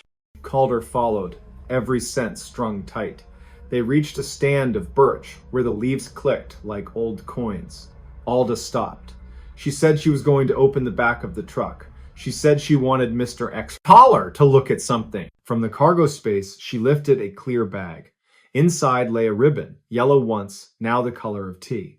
Ephraim's eyes did the smallest thing, like a ripple under skin. Alda told him they had found it by the quarry gate 2 mornings before. She told him the archivist from the Historical Society had been seen last Friday at the general store asking about any roads that did not show on county maps. Odette had pointed her to the quarry. The bag made a sound like dry leaves when Alda tilted it. Ephraim's hands twitched toward it and then fell. He said Blythe's name again, barely forming it. Then he turned his head toward the ridge, toward the old cabin, toward the room that breathed cold. He closed his eyes as if listening for someone climbing a stair. When he opened them, they were not hard, but they were no longer gentle. He spoke about a winter in 1927 when the creek froze to glass and the mine entrance caved. He spoke about the men who went in anyway because children needed coal to burn. He spoke about the earth giving and 4 men being swallowed, and the weeks after filled with the kind of quiet that comes when there are fewer boots by the door. He spoke about the first ledger, how it started as a prayer book for names, how it became something else. He said that people kept coming to the ridge asking the same questions. How deep? How old? How many? He said those asks had a way of waking up what was best left sleeping. He said his grandfather had learned how to put the ridge back to bed. With care, with counting, with tokens, hair, ribbon, trinkets. He did not say the word sacrifice, and he did not have to. His voice wrapped around it like a river around a stone. Alda's face did not move. Hale's jaw had a new line in it, drawn by a hard pencil.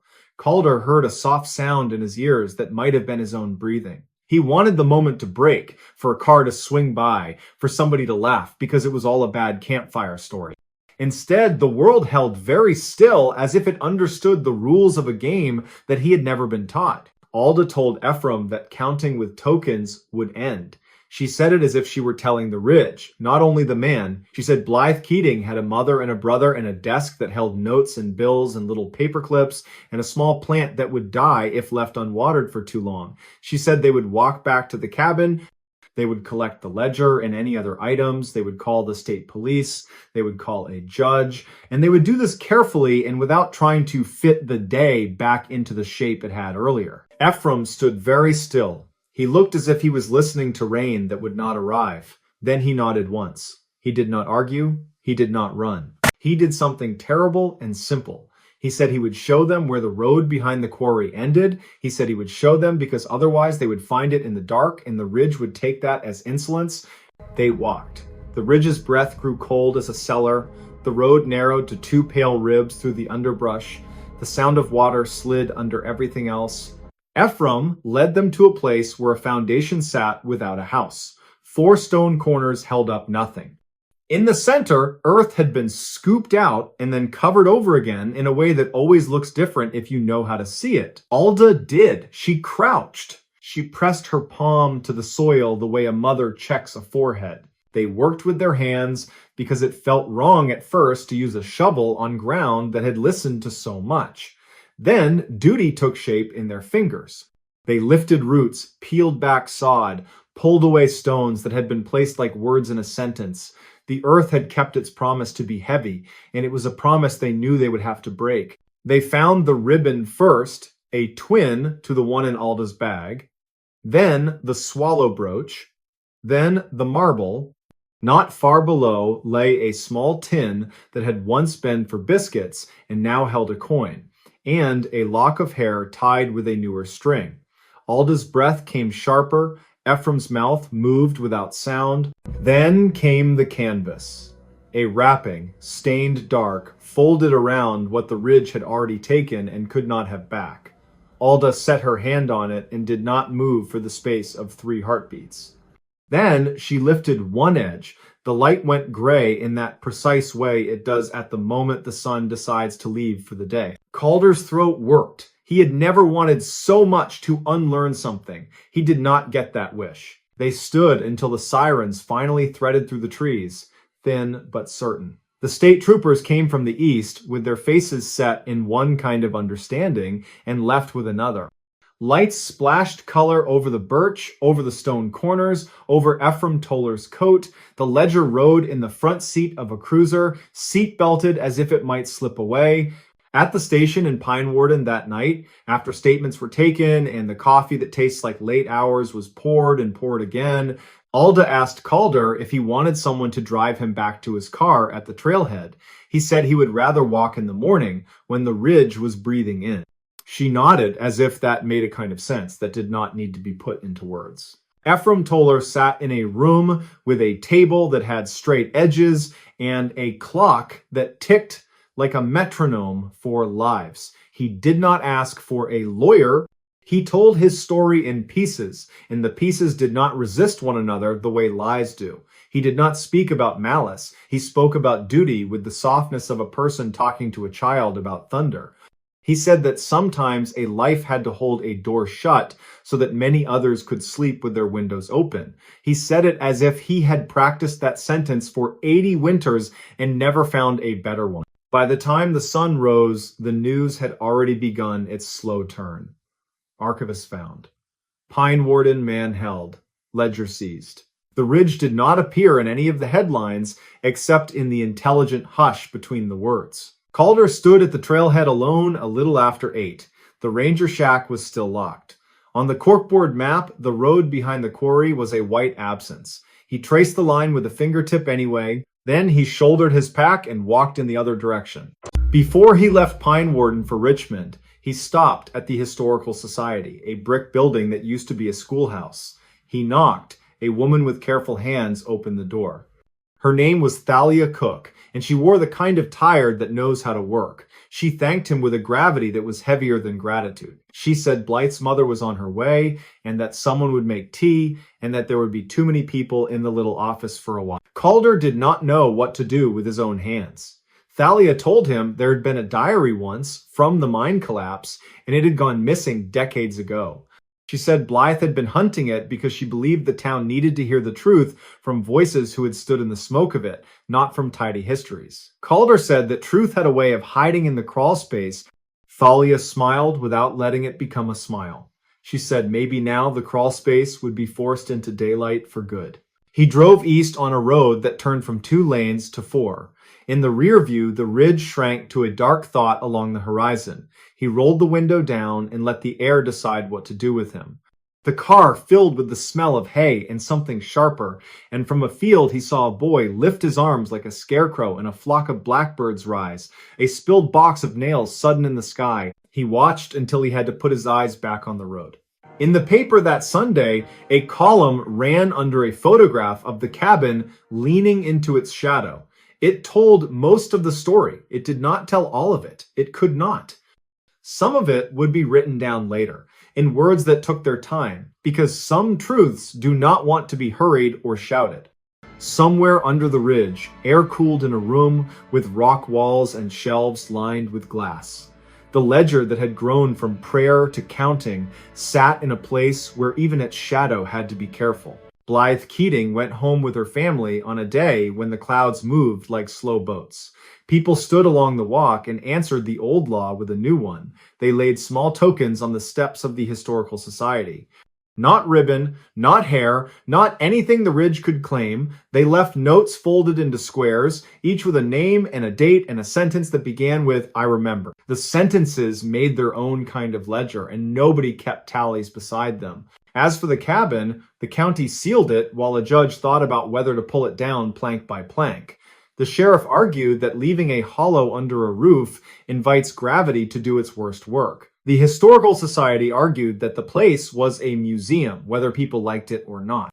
Reporters came, their shoes bright with city dust, and stood on the porch and said words to cameras while the Ridge stood behind them like a witness that would not be sworn. Odette at the general store sold more coffee than she had in 3 winters, and each paper cup had a hand-drawn swallow on it and a date written out in long words because it felt right to slow the numbers down. Calder Whitlow did not hike alone for a long time after that. When he did return to a trail, it was on a day in late spring when the light behaved itself.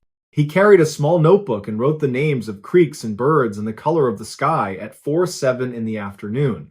He did not write about ledger rooms or quarry roads. He did not need to. Those things had already written themselves in him in a language that uses no punctuation mark he had ever learned. Sometimes, passing a stand of birch, he would stop and listen to the leaves click their coin language. He would think of a man who turned his hands over, palms up, and said a name like an apology.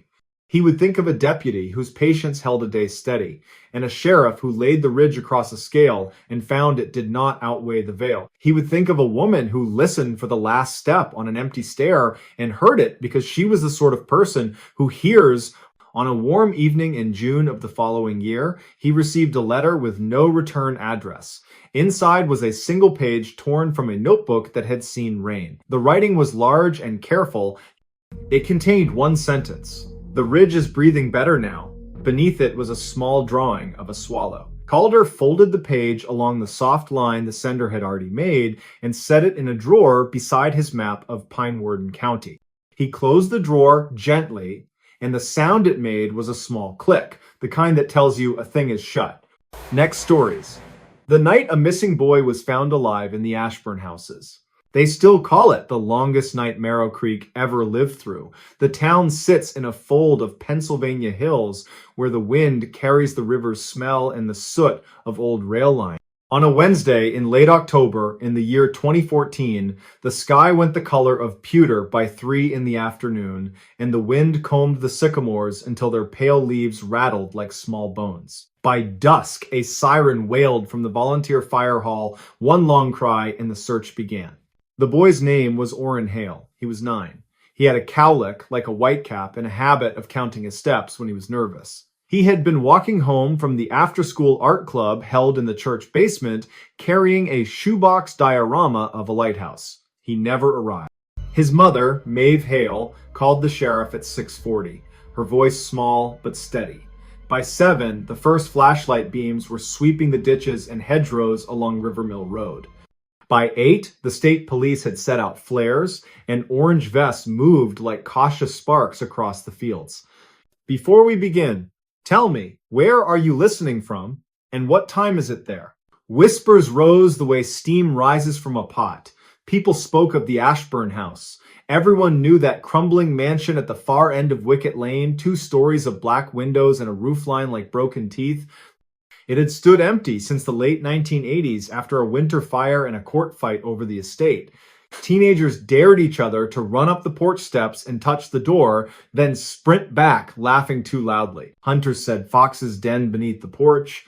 Older folks said other things, murmured things, about the sound of a piano in the night when no one lived there, about a smell of coal smoke after rain, about a single lamp seen in an attic window long after the power was cut. Deputy Lyle Pritchard had a map spread on the hood of his cruiser. He was a quiet man with a rain-creased face and the habit of pinching his lower lip when he was thinking. By 9, the map was speckled with the tiny thumbtack lights of cell phones. The search grids had been drawn. Everyone was expected to check sheds, culverts, hedges, and the thickets by the old quarry. The deputy had to decide whether to include the Ashburn house in the sweep. He did not like superstition. He liked hinges that worked and doors that opened and shut. He liked facts. Orrin had last been seen a mile from Wicket Lane. The house was within the radius. It would be checked. At 9:30, the first team went up Wicket Lane. The lane itself was a sullen ribbon full of potholes that held old leaves and cold water. The wind made a low sound in the maples, a long hush, as if someone were shushing a crowd that did not want to be silent. The house appeared all at once, as if the trees had been hiding it. The porch sagged. The widow's walk was missing 3 balusters. A strand of police tape from some forgotten training exercise flicked in the wind and made a dry sound like the turning of a page. Calliope Vance, a reporter from the county paper, arrived just before 10. She wore boots that had seen election nights, barn fires, and county fairs. She kept a notebook in her pocket with half the pages dog-eared. She had a way of standing still in noise, as if she could hear the quiet thing inside the loud thing. She saw Maeve Hale arrive, coat thrown over pajamas, hair pulled into a knot so tight it made the lines on her forehead shine. She saw the way the crowd parted for Maeve, and the way Maeve kept looking down as if her eyes could comb the ground for her child. Calliope crossed herself without thinking. She was not especially devout, but the night made her do it. Just after 10:15, they broke the lock on the Ashburn house. The padlock had a patina of years on it, a skin of rust the color of dried blood, and the shank sheared with a crack that sounded much louder than it should have. The door swung inward, slow and complaining, and a smell came out that made even the boldest man take a step back. It was the smell of wet wood and old varnish and something faintly sweet like wilted flowers in a closed room. There is a moment in any search when bravado drains and procedure steps forward. Pritchard raised a hand. 2 officers and 2 volunteers moved in with lamps. Held low, the lamps made circles on the floorboards where dust had gathered like light snow. Their footsteps were careful. Someone called out, another answered. The house answered too, with all the small night noises that old wood makes when light and air enter after long absence. The foyer showed a staircase that turned, then turned again, and disappeared into darkness. On the right was a parlor with a massive cold fireplace and high formal windows. On the left, double doors to a room that had once been a music room. A harp stool stood on 3 legs, its 4th broken, and the stool leaned the way a listening person leans.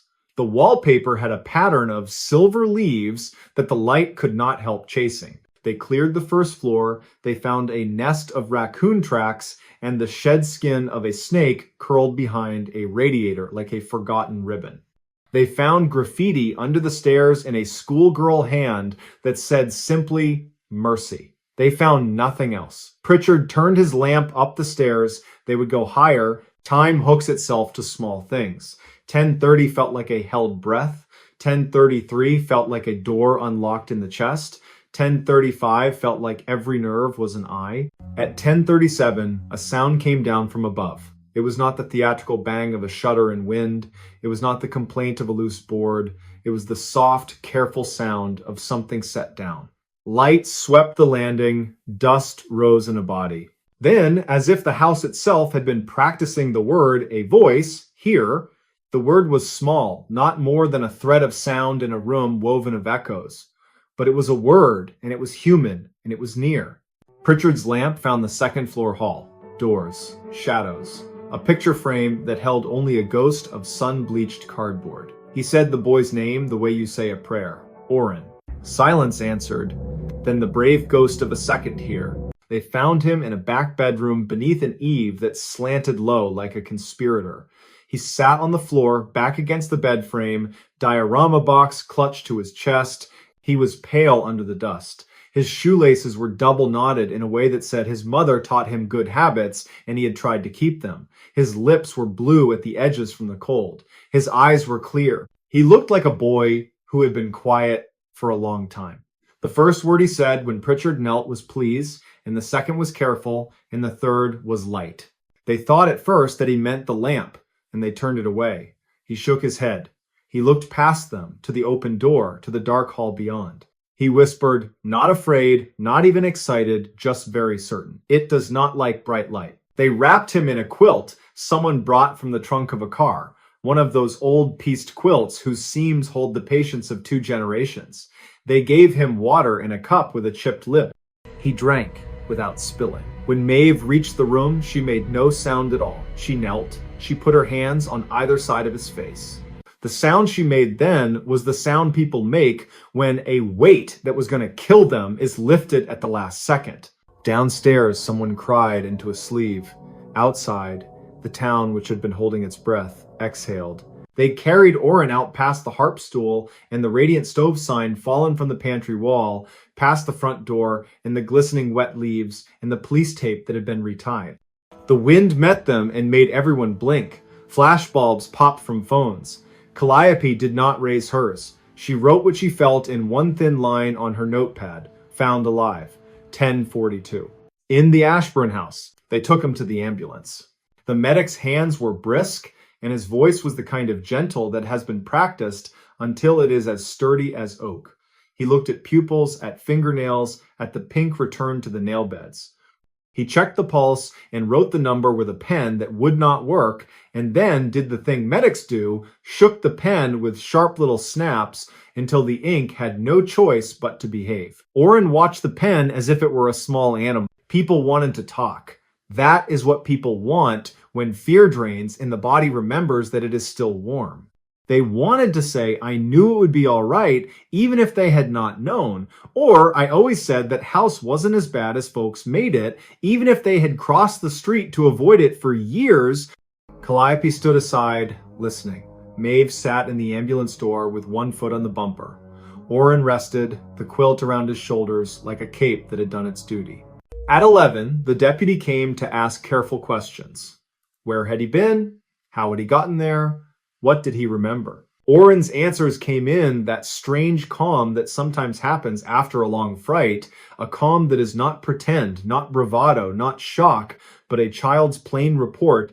He had left the church basement and walked past the candy store where the window held chocolate turkeys arrayed like a small army. He had crossed Rivermill Road. He had gone by the chain link fence with the sun-faded no trespassing sign. The wind had gotten very loud, and he thought he heard a note inside it, the way you sometimes hear the hum of a refrigerator when the room tries to be quiet. He had looked up and seen a light in the distance where there should not be any. He knew the Ashburn house from whispers, but the light had not been in the front. It had winked in a high window toward the back, like an eye that forgot to close. He did not remember choosing to turn. He only remembered the sense of being looked at, not meanly, not hungrily, but with the attention of a hand reaching to catch a falling cup. He had gone up Wicket Lane. The porch had creaked under his feet, and the door, which people said was always locked, had been unlatched. He had stepped inside and said hello the way you do when you walk into a home that is not yours. And then he had told Pritchard it had felt like someone put a shawl over the house. The wind stopped. The little ticks and murmurs of old wood became a whisper that moved along the walls. He did not feel afraid. He felt instructed, as if some arrangement had been made, and he had arrived right on time. He had walked to the back bedroom. He had sat down. He had put the diorama on his knees. He had waited. Pritchard wrote this down. He wrote it down even though he did not understand it. He wrote it down because understanding is not required of a report, only truth, and the boy's voice had the honest burr of truth. Maeve asked if anyone had been there with him. Orrin considered. No people, he said finally. He looked at the window as if it contained a second, clear world laid over the first. But I think the house was not empty. The deputy glanced at the reporter. Calliope's pen paused. A fragment of wind lifted the edge of her page. She looked at the house. Its windows accepted the night like old eyes accept tears. People stayed even after the medics said everyone should go home. The human need to stand near a place where something has ended well is strong. It warms us like a stove. A pastor led a low prayer near the porch. Teenagers who had crossed the tape made up a story they would agree to tell their friends, leaving out their own trembling hands. Someone fetched cocoa in cardboard cups with lids that sipped poorly and left a mark on the upper lip like a child's milk mustache. In the dark, the sycamores moved their long white limbs like a slow-motion semaphore that only the river could read. Just after midnight, the first snowflake came. It was early for snow, but late for luck, and people felt the difference. The flake passed through the beam of a flashlight and dissolved against a jacket sleeve, and memories shifted, the way memories do, to make room for a better story. Before one, the crowd thinned. The ambulances had left. The tape had been pulled tight again and tied in a square knot that would hold. Maeve took her boy home, the quilt around both of them, so that for a moment they looked like a single figure, one life stitched to another. Pritchard stood alone in the lane, his cruiser idling, the map still on the hood, the thumbtack lights now only the cold ornaments of his own thoughts. Calliope did not leave. She stood on the shoulder with her notebook in her pocket, and her hands in her coat, and her breath making brief ghosts. She watched the house until watching turned into a kind of listening. That was when she heard it. Not a piano, despite the old stories. Not a voice either, not exactly. It was the frictionless sound of something being put right. A hinge seating in a jam. A loose board settling. A thread pulled through the last eye of a needle and tied off neatly. A house exhaling. The sensation moved through her like a line of warm tea. When she got back to the paper, near 2 in the morning, she wrote. She knew exactly how the first paragraph would read, and how the last would settle, and how to keep the space between them honest. She wrote in present tense, because for the town, the night would always be happening, always arriving at its mercy. And when she came to the part about the light in the attic window, she paused. She did not embellish it, she did not deny it. She wrote the light as a fact in the boy's account and left it there, like a candle on a sill, enough to walk by. In the days that followed, Marrow Creek did what towns do. They brought casseroles to the Hale house and left them with notes in big pen handwriting. They pinned a thank you banner to the fence at the fire hall. Little kids drew chalk lighthouses on the sidewalk. A local carpenter named Eban Dorsey went to the Ashburn house with a toolbox and a thermos and replaced the missing balusters on the Widow's Walk because it upset him to see a railing unready to keep a person safe. He did it without permission and with such competent love that even the town clerk, who worried about liability, could only shake her head and bring him coffee. One morning, a week later, Maeve brought the shoebox diorama to the school. It had survived intact. The lighthouse was made of a paper towel tube and painted in red and white bands with a fine hand. Orrin had cut small windows and lined them in black marker. The light at the top was a foil-wrapped marble that threw a tiny cold gleam if you tilted the box near a window. He spoke to his class without drama. He said, I thought of the light the whole time, and when I was afraid of the dark, I looked at the lighthouse and tried to be the person who kept the lamp trimmed and shining. That night, Pritchard went back to the house alone. He parked at the foot of the lane and walked up with a lamp, not because he believed the boy's words the way a child believes a spell, but because he had taken them into himself and found no harm in honoring them. He stood on the porch for a long time, the wind stuttering over the roof, the late leaves scuttering across the boards. He did not cross the threshold. He did not need to. On the way back to the cruiser, he met Eban the carpenter, coming up with a sack that chinked with new screws. Eban nodded once, like men do when they have not agreed to talk, then could not help themselves and talked anyway. I was thinking about that word the boy used, Eban said. Instructed. The way he said it, like the house had told him to sit and wait there, like it knew where he would be safe. Pritchard was a practical man, but practicality is not the enemy of wonder, and he felt a small involuntary warmth at the idea that some places are capable of kindness. He drove home under a sky cold and blank as a clean sheet of paper. Winter came settled and white. The river wore its thin steel skin. The children of the town learned to say Ashburn House without wanting to run away, and to look up when they said it, as if a high window somewhere might be listening. When the year turned and then turned again, the story settled into the town the way stitches settle in a scar. Not ugly, not beautiful either, simply part of the body. Years later, in early spring, when a thaw made the gutters talk and the roads show their winter wounds, Calliope received a padded envelope at the paper with no return address. Inside was a small, neat metal tag polished to a shy shine. On one side, engraved letters, Ashburn. On the other, a number that might once have matched a key on a box or a door.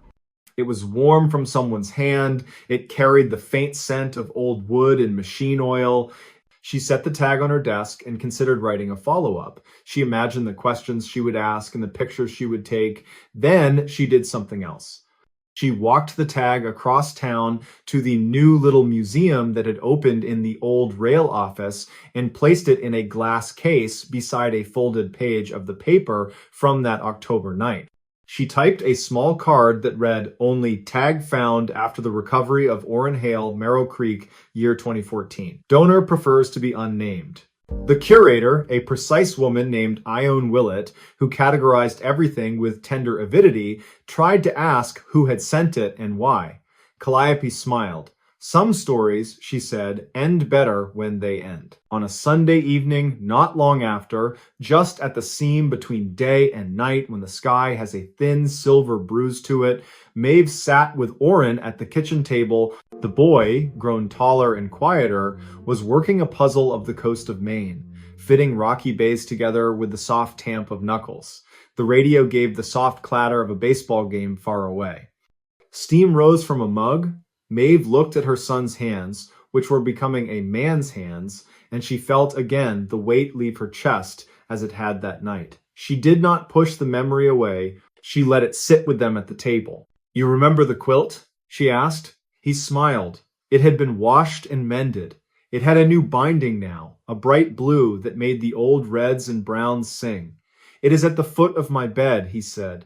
"It keeps corners." He put the main coast in order and placed the final piece. He pressed it in, firm, and the faint click pleased them both. Outside, a breeze lifted and went on. The house gave a small, approving sound, the kind houses give when the people inside them are safe and the doors are latched. And the night can come as it always comes, with patience and with mercy, and find everyone exactly where they should be. Next stories. Camper vanished after seeing mysterious forest lights. They said the sky was clear over Plumas County the night it happened, the air so cold it seemed to ring when you breathed. It was late October of 2015, a weeknight that never made the news until it did, and the moon rose like a brass coin above the ponderosa pines. The forest had put on its quiet coat. Creeks whispered under skim ice. Mule deer moved with their shy clockwork steps. Owls traded questions from ridge to ridge. Everything was in its place. Then came the lights. His name was Talbot Hargreave, though most folks called him Tall. A lean man in his late 30s with a crow's stride and a carpenter's hands, Tal preferred old canvas over technical fabrics, coffee boiled black over any bottled energy. He was not a reckless romantic. On the contrary, he had always camped as if the forest graded him. He packed out what he packed in, left stones as he found them, planned his routes, left notes under magnets on the fridge. He worked in a small-town restoration shop in Quincy, and on weekends he ghosted the logging roads in an aging marigold truck, hunting for the kind of quiet that reminds you your heart is more than a metronome. Before we begin, tell me, where are you listening from, and what time is it there? Mariella Quince, who ran the coffee window on Crescent Street, remembered the morning he left. He bought a cinnamon bun, asked for a second cup sleeve, and grinned at the early chill. He was headed toward Bucks Lake and beyond, he said, to a spur road he had memorized by the way the wind sounded in the dogwoods. He had a map folded twice. He had an orange-knobbed compass. He had an old Nikon. He would be back by Saturday night. He would bring her a picture of a stump shaped like a crown. The lake was flat glass by late afternoon. Tal parked at the turnout, shouldered a faded pack, and started up Bluebird Shelf, a bench of granite above the water. His plan was simple. He would make camp beneath a ring of firs before the trail tipped into the darker miles. He would sleep, rise early, and step into the high meadow to watch the first frost loosen from stiff grass. He had no heroics on the docket. He wanted a sunrise and the drift of ravens and maybe the shine of an old insulator in the dirt. The way he told friends, he was going to count the colors the world could be when nobody wanted anything from him. By twilight, he had a small fire going in a legal pit near a stone with a cleft that looked like a grin. He set up the weathered khaki tent, the one with a scar near the door that he had sewn with dental floss years ago. He brewed a tin cup of coffee, tilted in a fingertip of whiskey, and listened. The dark came on like a slow-held breath. Coyotes tuned up along the distant ridgeline, then let the song go quiet again. Tal pulled on a knit cap. He hummed. He drummed fingers on the metal cup, a patient beat.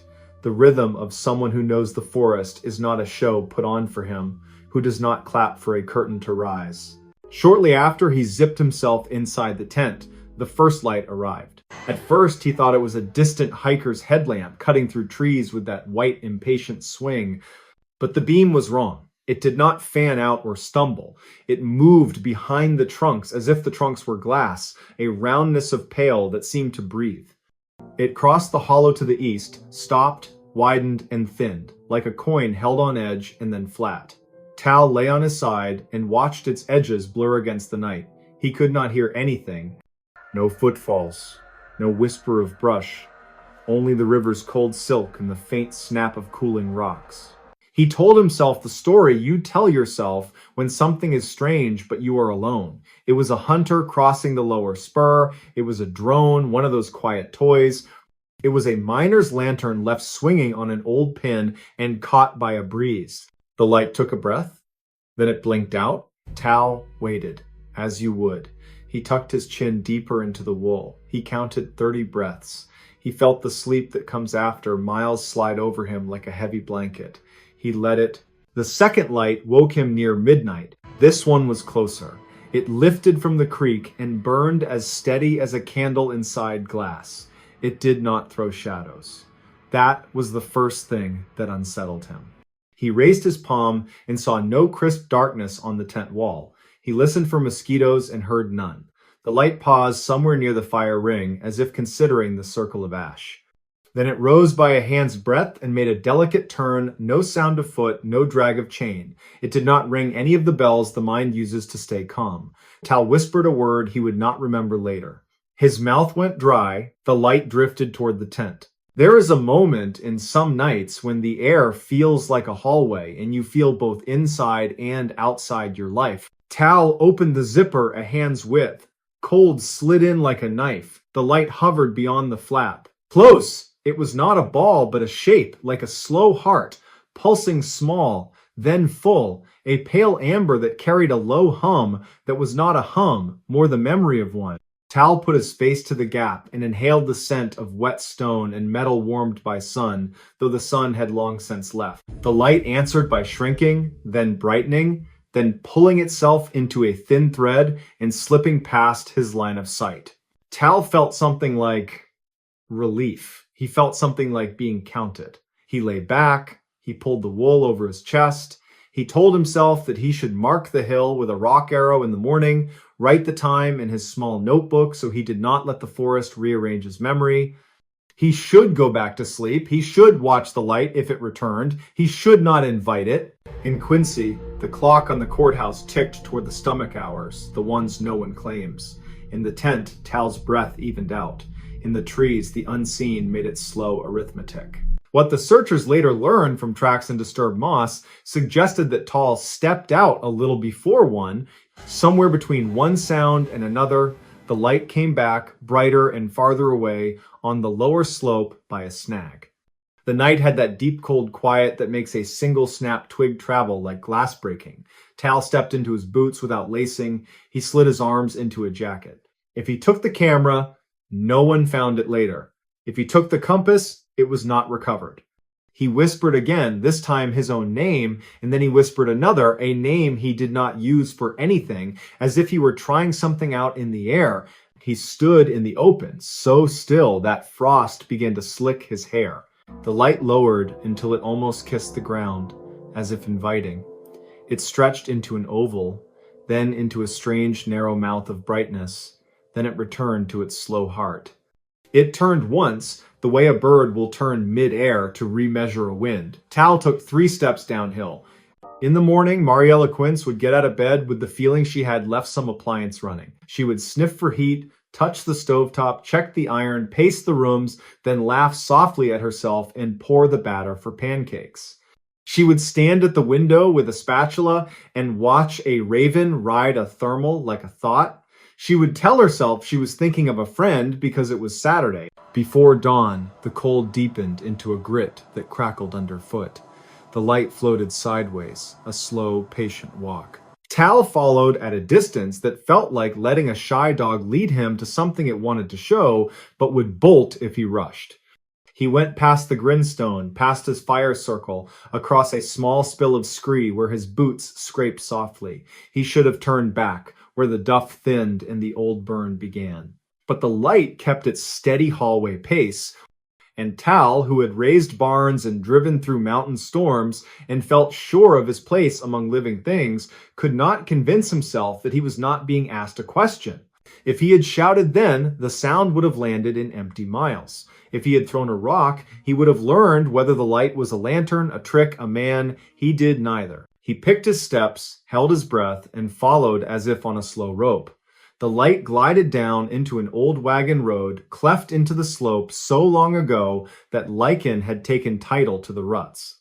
Ferns had grown and sealed and grown again. The oak skeletons on the cut bank raised their hands, as if surrendering in permanent silence. He came to the road and stopped. The light had paused there as well. It seemed to rest, exactly where the ruts were deepest, just past a small cairn the color of old teeth. Tal tasted rust and thought of the nails he kept in coffee cans. He thought of how they looked when the afternoon sun lit the dust above his workbench. His throat tightened. He did not know why until he realized he was grieving something he had not lost yet. Here is how the deputy wrote it in the report. Later. Choose your own slow breath before you read it aloud. The tracks proceed down the old wagon road 15 to 20 yards, grow irregular, then stop. The ground past the wagon ruts is undisturbed. The rocks on either side of the ruts are unturned. No sign of a slide or sink, no drag marks, no animal prints. The pine needles forward of the last boot print are undisturbed and lightly frosted. No signs of a scuffle, no blood, no debris, no camera, no pack, no sign of struggle. The prints end. Tal did not come back to his tent. The fire ring stayed neat. The coffee tin sat where he had left it. The map was on the stump with a pine cone as a paperweight. The tent zipper was half down. A moth had become a small white leaf near the lantern and then fallen. By late morning, a fisherman noticed the unattended camp. He walked a short distance down the slope and called, not loudly, because folks in the mountains do not believe in shouting names unless it is necessary. When he got no answer, he called a second time. The third time, his voice thinned.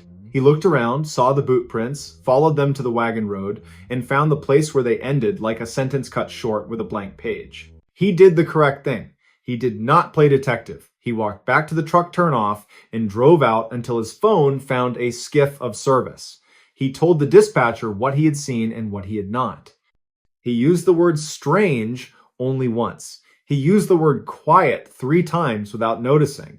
Search teams came with maps folded into quarters and dog teams that padded over the frosted trails and breathed white.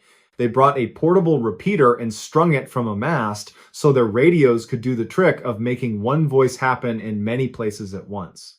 They brought cloth flags on wire stems colored pink and orange, the kind you stick at corners when you want to remember where the corners are. They brought clipboards. They walked in lines, took careful steps, and did not trample the wagon road. By late afternoon, they had all agreed on 2 facts that fought each other. Talbot Hargreave had walked from his tent to the wagon road, and then the world forgot how to take his weight. A deputy named Orrin Pike squatted with knees popping and pressed a gloved hand to the last print, as if he might hear the heat of it. Then he rose, turned slowly, and scanned the trees as if they might explain themselves. They searched the creek cut and the limestone karst. They rapped on the hollows that formed in the old lava bubbles and waited, then rapped again. They sent a team toward the talus and another toward the meadow. They called his name with the gravity of men and women who know the mountain listens even when it does not answer. The dogs worked tirelessly and then sat down with the puzzled grace of good dogs when the scent went nowhere at the ruts. At dusk, the mountain changed its mind about the light. The first stars came like pinpricks in canvas. The temperature fell fast. A ranger with a face like a kindly axe suggested they break, warm up, then go again with headlamps until midnight. In the deep blue before the last light died, 2 volunteers on the east spur saw what they later called a lantern without a lantern, a soft gold moving slowly where a person would have to walk sideways through brush. They raised their hands to shade their eyes, though there was nothing to shade from. They watched the light pause, thin and sway like something remembering a dance. They were tired, they were cold. They kept watching until the light moved behind a screen of firs and did not come out the other side. The report notes their statement but brackets it with a word that men write when they do not want to be cruel: anecdotal. In town, Mariella kept the window open past her usual hour. She propped the door and listened for the marigold truck. She told herself the lake roads could be slow. She told herself the map fold he trusted might have torn free from his pocket. She told herself the forest sometimes asked for a little more time. When the last customer left, she wiped the counter twice, then twice again. The lights above the espresso machine made a faint hum, the kind that tells your teeth a story you cannot hear. She switched them off. The place felt suddenly bigger. The second day, the light snow that threatens but never commits in early mountain winter made a cameo. Flakes appeared and then decided not to. The search teams broadened their grid. A plane from a neighboring county made lazy ladders above the slopes as a spotter peered through glass. A reporter from Reno asked a question about missing hikers and statistics, then asked a second, softer question about hope. The second was not recorded. The deputy with knees that popped walked the wagon road again and again until the place felt like a museum you do not want to be left alone in. On the third evening, something happened that the team did not file because they did not know how to file it. The dogs, tired but still willing, began to whine toward the creek and then fell silent, ears forward. The air felt brilliant and thin. The frost that had not yet formed on the low grasses flashed silver and then dull again. One of the searchers, Keaton Vale, lifted his chin as if sniffing a storm. Later, he would say that the smell was not like rain or snow or tree, but like penny metal and warm glass, a scent he did not associate with the forest. The feeling did not last. It arrived and folded itself away. Keaton thought of reverence without wanting to. The sheriff met with the family. He stood, hat in hand, and talked in a steady voice about statistics, outcomes, windows of survival. He said the word hypothermia carefully, as if it had corners. Tal's sister listened without blinking, then asked if the wagon road had ever been used for anything other than hauling lumber. The sheriff said yes, and then he said no, the way people do when a thing has had more than one truth across its life. He said the road may have seen other kinds of traffic. He did not say smuggling or mining or midnight. He did not say lights. He did say that they would not stop looking until the looking had been done right. On the fourth day, clouds came low and made the hills feel closer. The team decided to draw in, rest cruise, review what they knew. They brought the map into the warming tent and pinned corners with mugs. The wagon road was a small line on the big paper, a ghost of a path in a forest of contour rings. The last boot print was a brown dot in a loop of red pencil. The tent site was a small square. A few notes in the margins recorded the ordinary things that search maps often hold. Stumps that looked like men, hollow with owl, disturbance from bear. These ordinary fragments tried to argue the world was still the same, but the red loop at the wagon rut insisted otherwise. In the middle of that day, an older man walked into the search post. He wore a hat as old as the hat band and a coat that had known every kind of weather north of Sacramento. He introduced himself as Ilias Moro. He tapped the brim of his hat to each person the way people do when they learned manners before the new century. He said he had worked on the railroad in his youth, hauled timber later, and then run a bait shop that folded when the freeway did what freeways do. He said he had not hiked Bluebird Shelf in many years, but knew the wagon road when it was still almost a road. He said he had once seen a light there. Voices quieted without anyone asking for quiet. Ilias said it had been just after the war of a different century, late autumn, a cold night when the lake lay flat as old burnished silver. He had walked down the wagon road with a friend who wanted to check snares he had set for rabbits. They had joked and spat and walked side by side. Then the light rose from the ruts and made a slow turn, the way a fish makes a thought just under water. It had not frightened them at first. It had moved like something living and careful. When they stepped toward it, it stepped away. When they stopped, it paused. Ilias had felt the hair along his arm stand, a slow wave. He had felt the strange relief of being noticed by something that owed him nothing, the oldest feeling, like seeing lightning and feeling the earth say, "Yes, you are here too." His friend had moved, perhaps a half step too quick. The light had thinned, brightened, and slid backward down the ruts. When they followed, it had climbed like a slow bubble and stepped into the trees where there were no tracks to serve as its floor. They had watched it until it grew small and the cold began to speak again. They had never spoken of it afterward, not because it had terrified them, but because it had felt like a thing you do not add words to without taking something away. Ilias lifted his hat, held it to his chest, and said he had dreamed of the light 3 times in his long life, and each dream had left him with a sweetness he could not describe. He wondered if perhaps Tal had seen the same. The sheriff thanked him and did not write a report. Some things you file in a box with a different lock.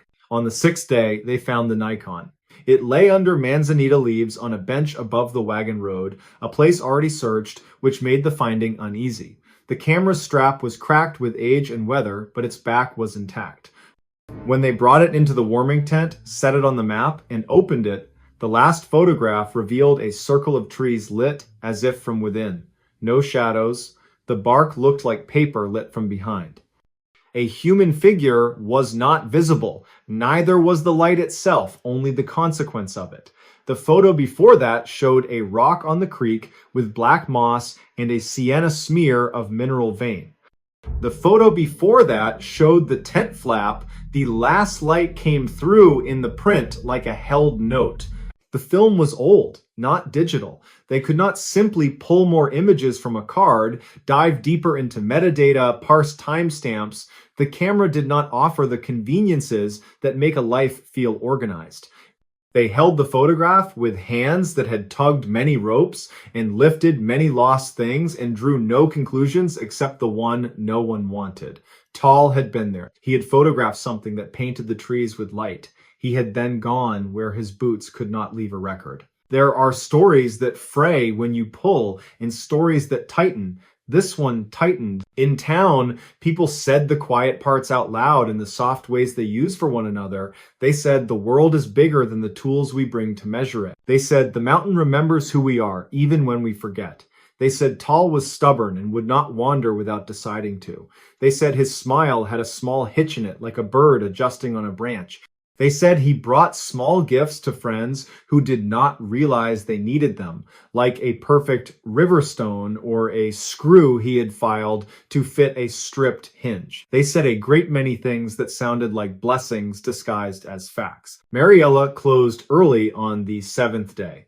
She brought the caffeine monster machine down with its sighs and clicks. She set a cup on the counter like a little altar and turned it upside down.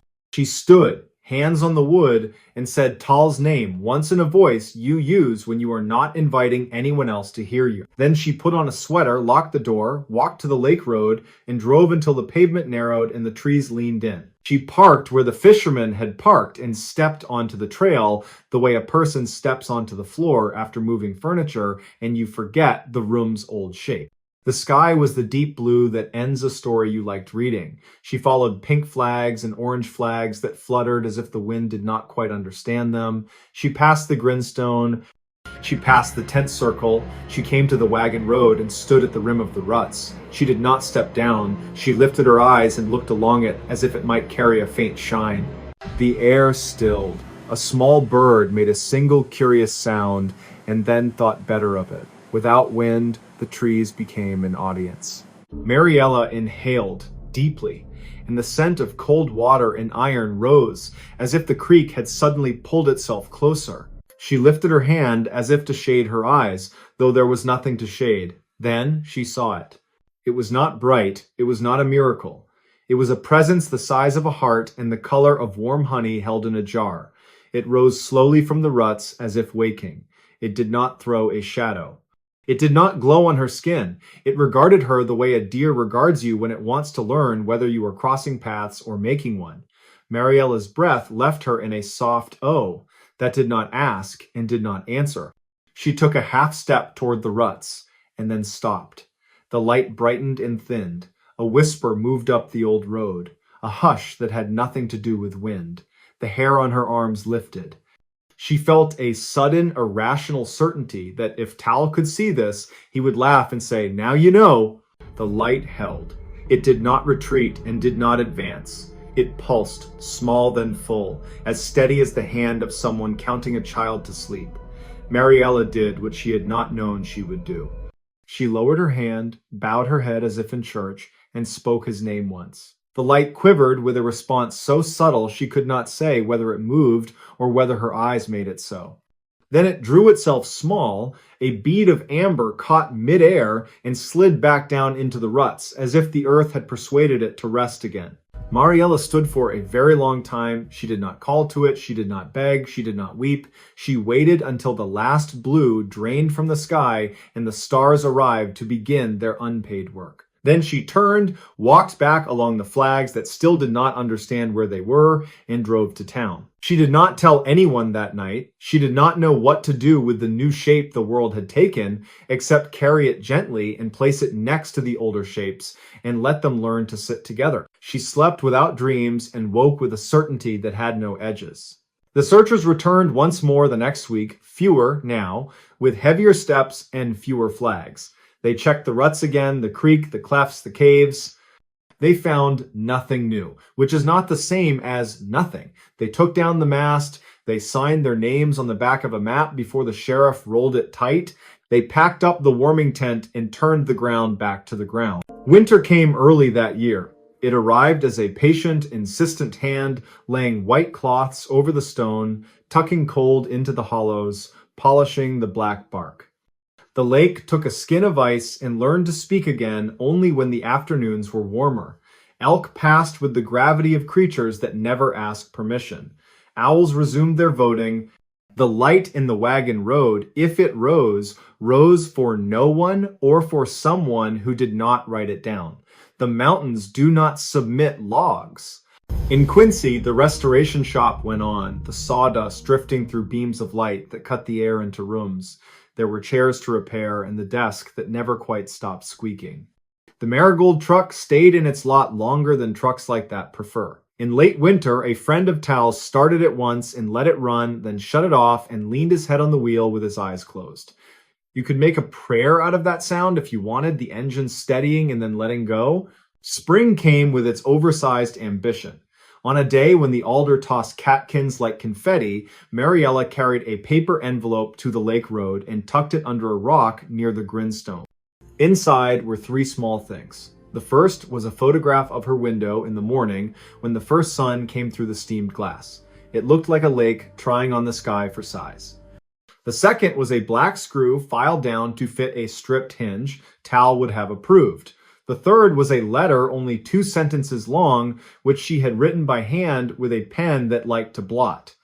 It said, "I saw it, and if there is a way to learn the language it speaks, I will learn it without asking it to say too much." In late summer, a hiker from Oroville took a photo of a slow light on the far slope as dusk slurred day into night.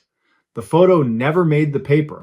It lived on a phone as a story people tell on porches when the air is kind and the cicadas sing. The hiker's voice did not climb into drama when he told it. He only said it was like watching a thought move through the trees that was not his thought, and he had never envied a thought before. Years settle. They thicken and then thin like seasons that forgot their order. The calendar pages flutter. The sheriff retires. The deputy with the popping knees buys a second-hand boat.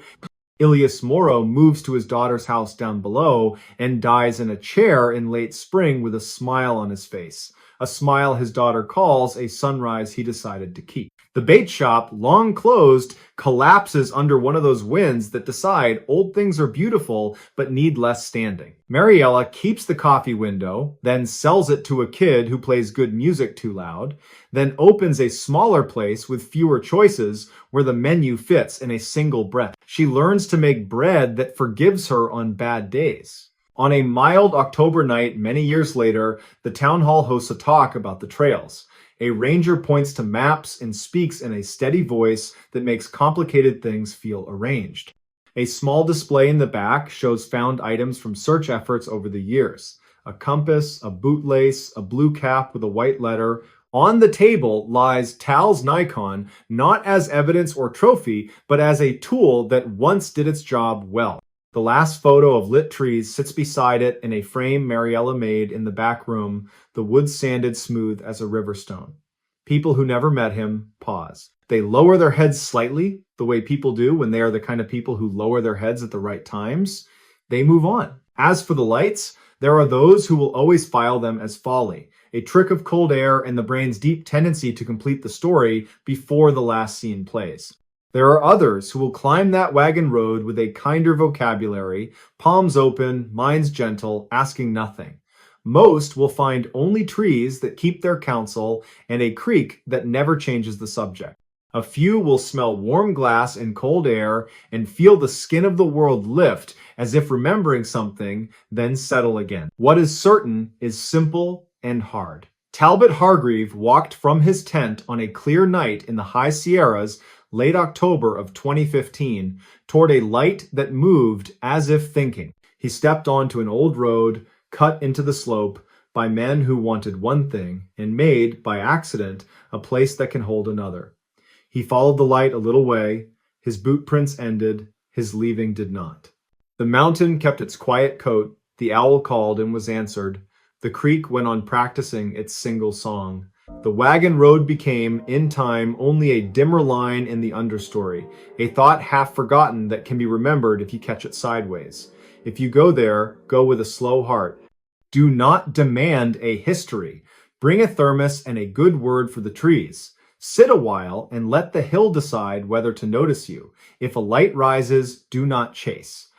If it does not, give thanks for the sort of world where both outcomes are possible without requiring a verdict. Mariella, who sees the seasons roll like patient wheels, sometimes drives to the turnoff and walks to the grindstone. She does it without ceremony. She sits and listens.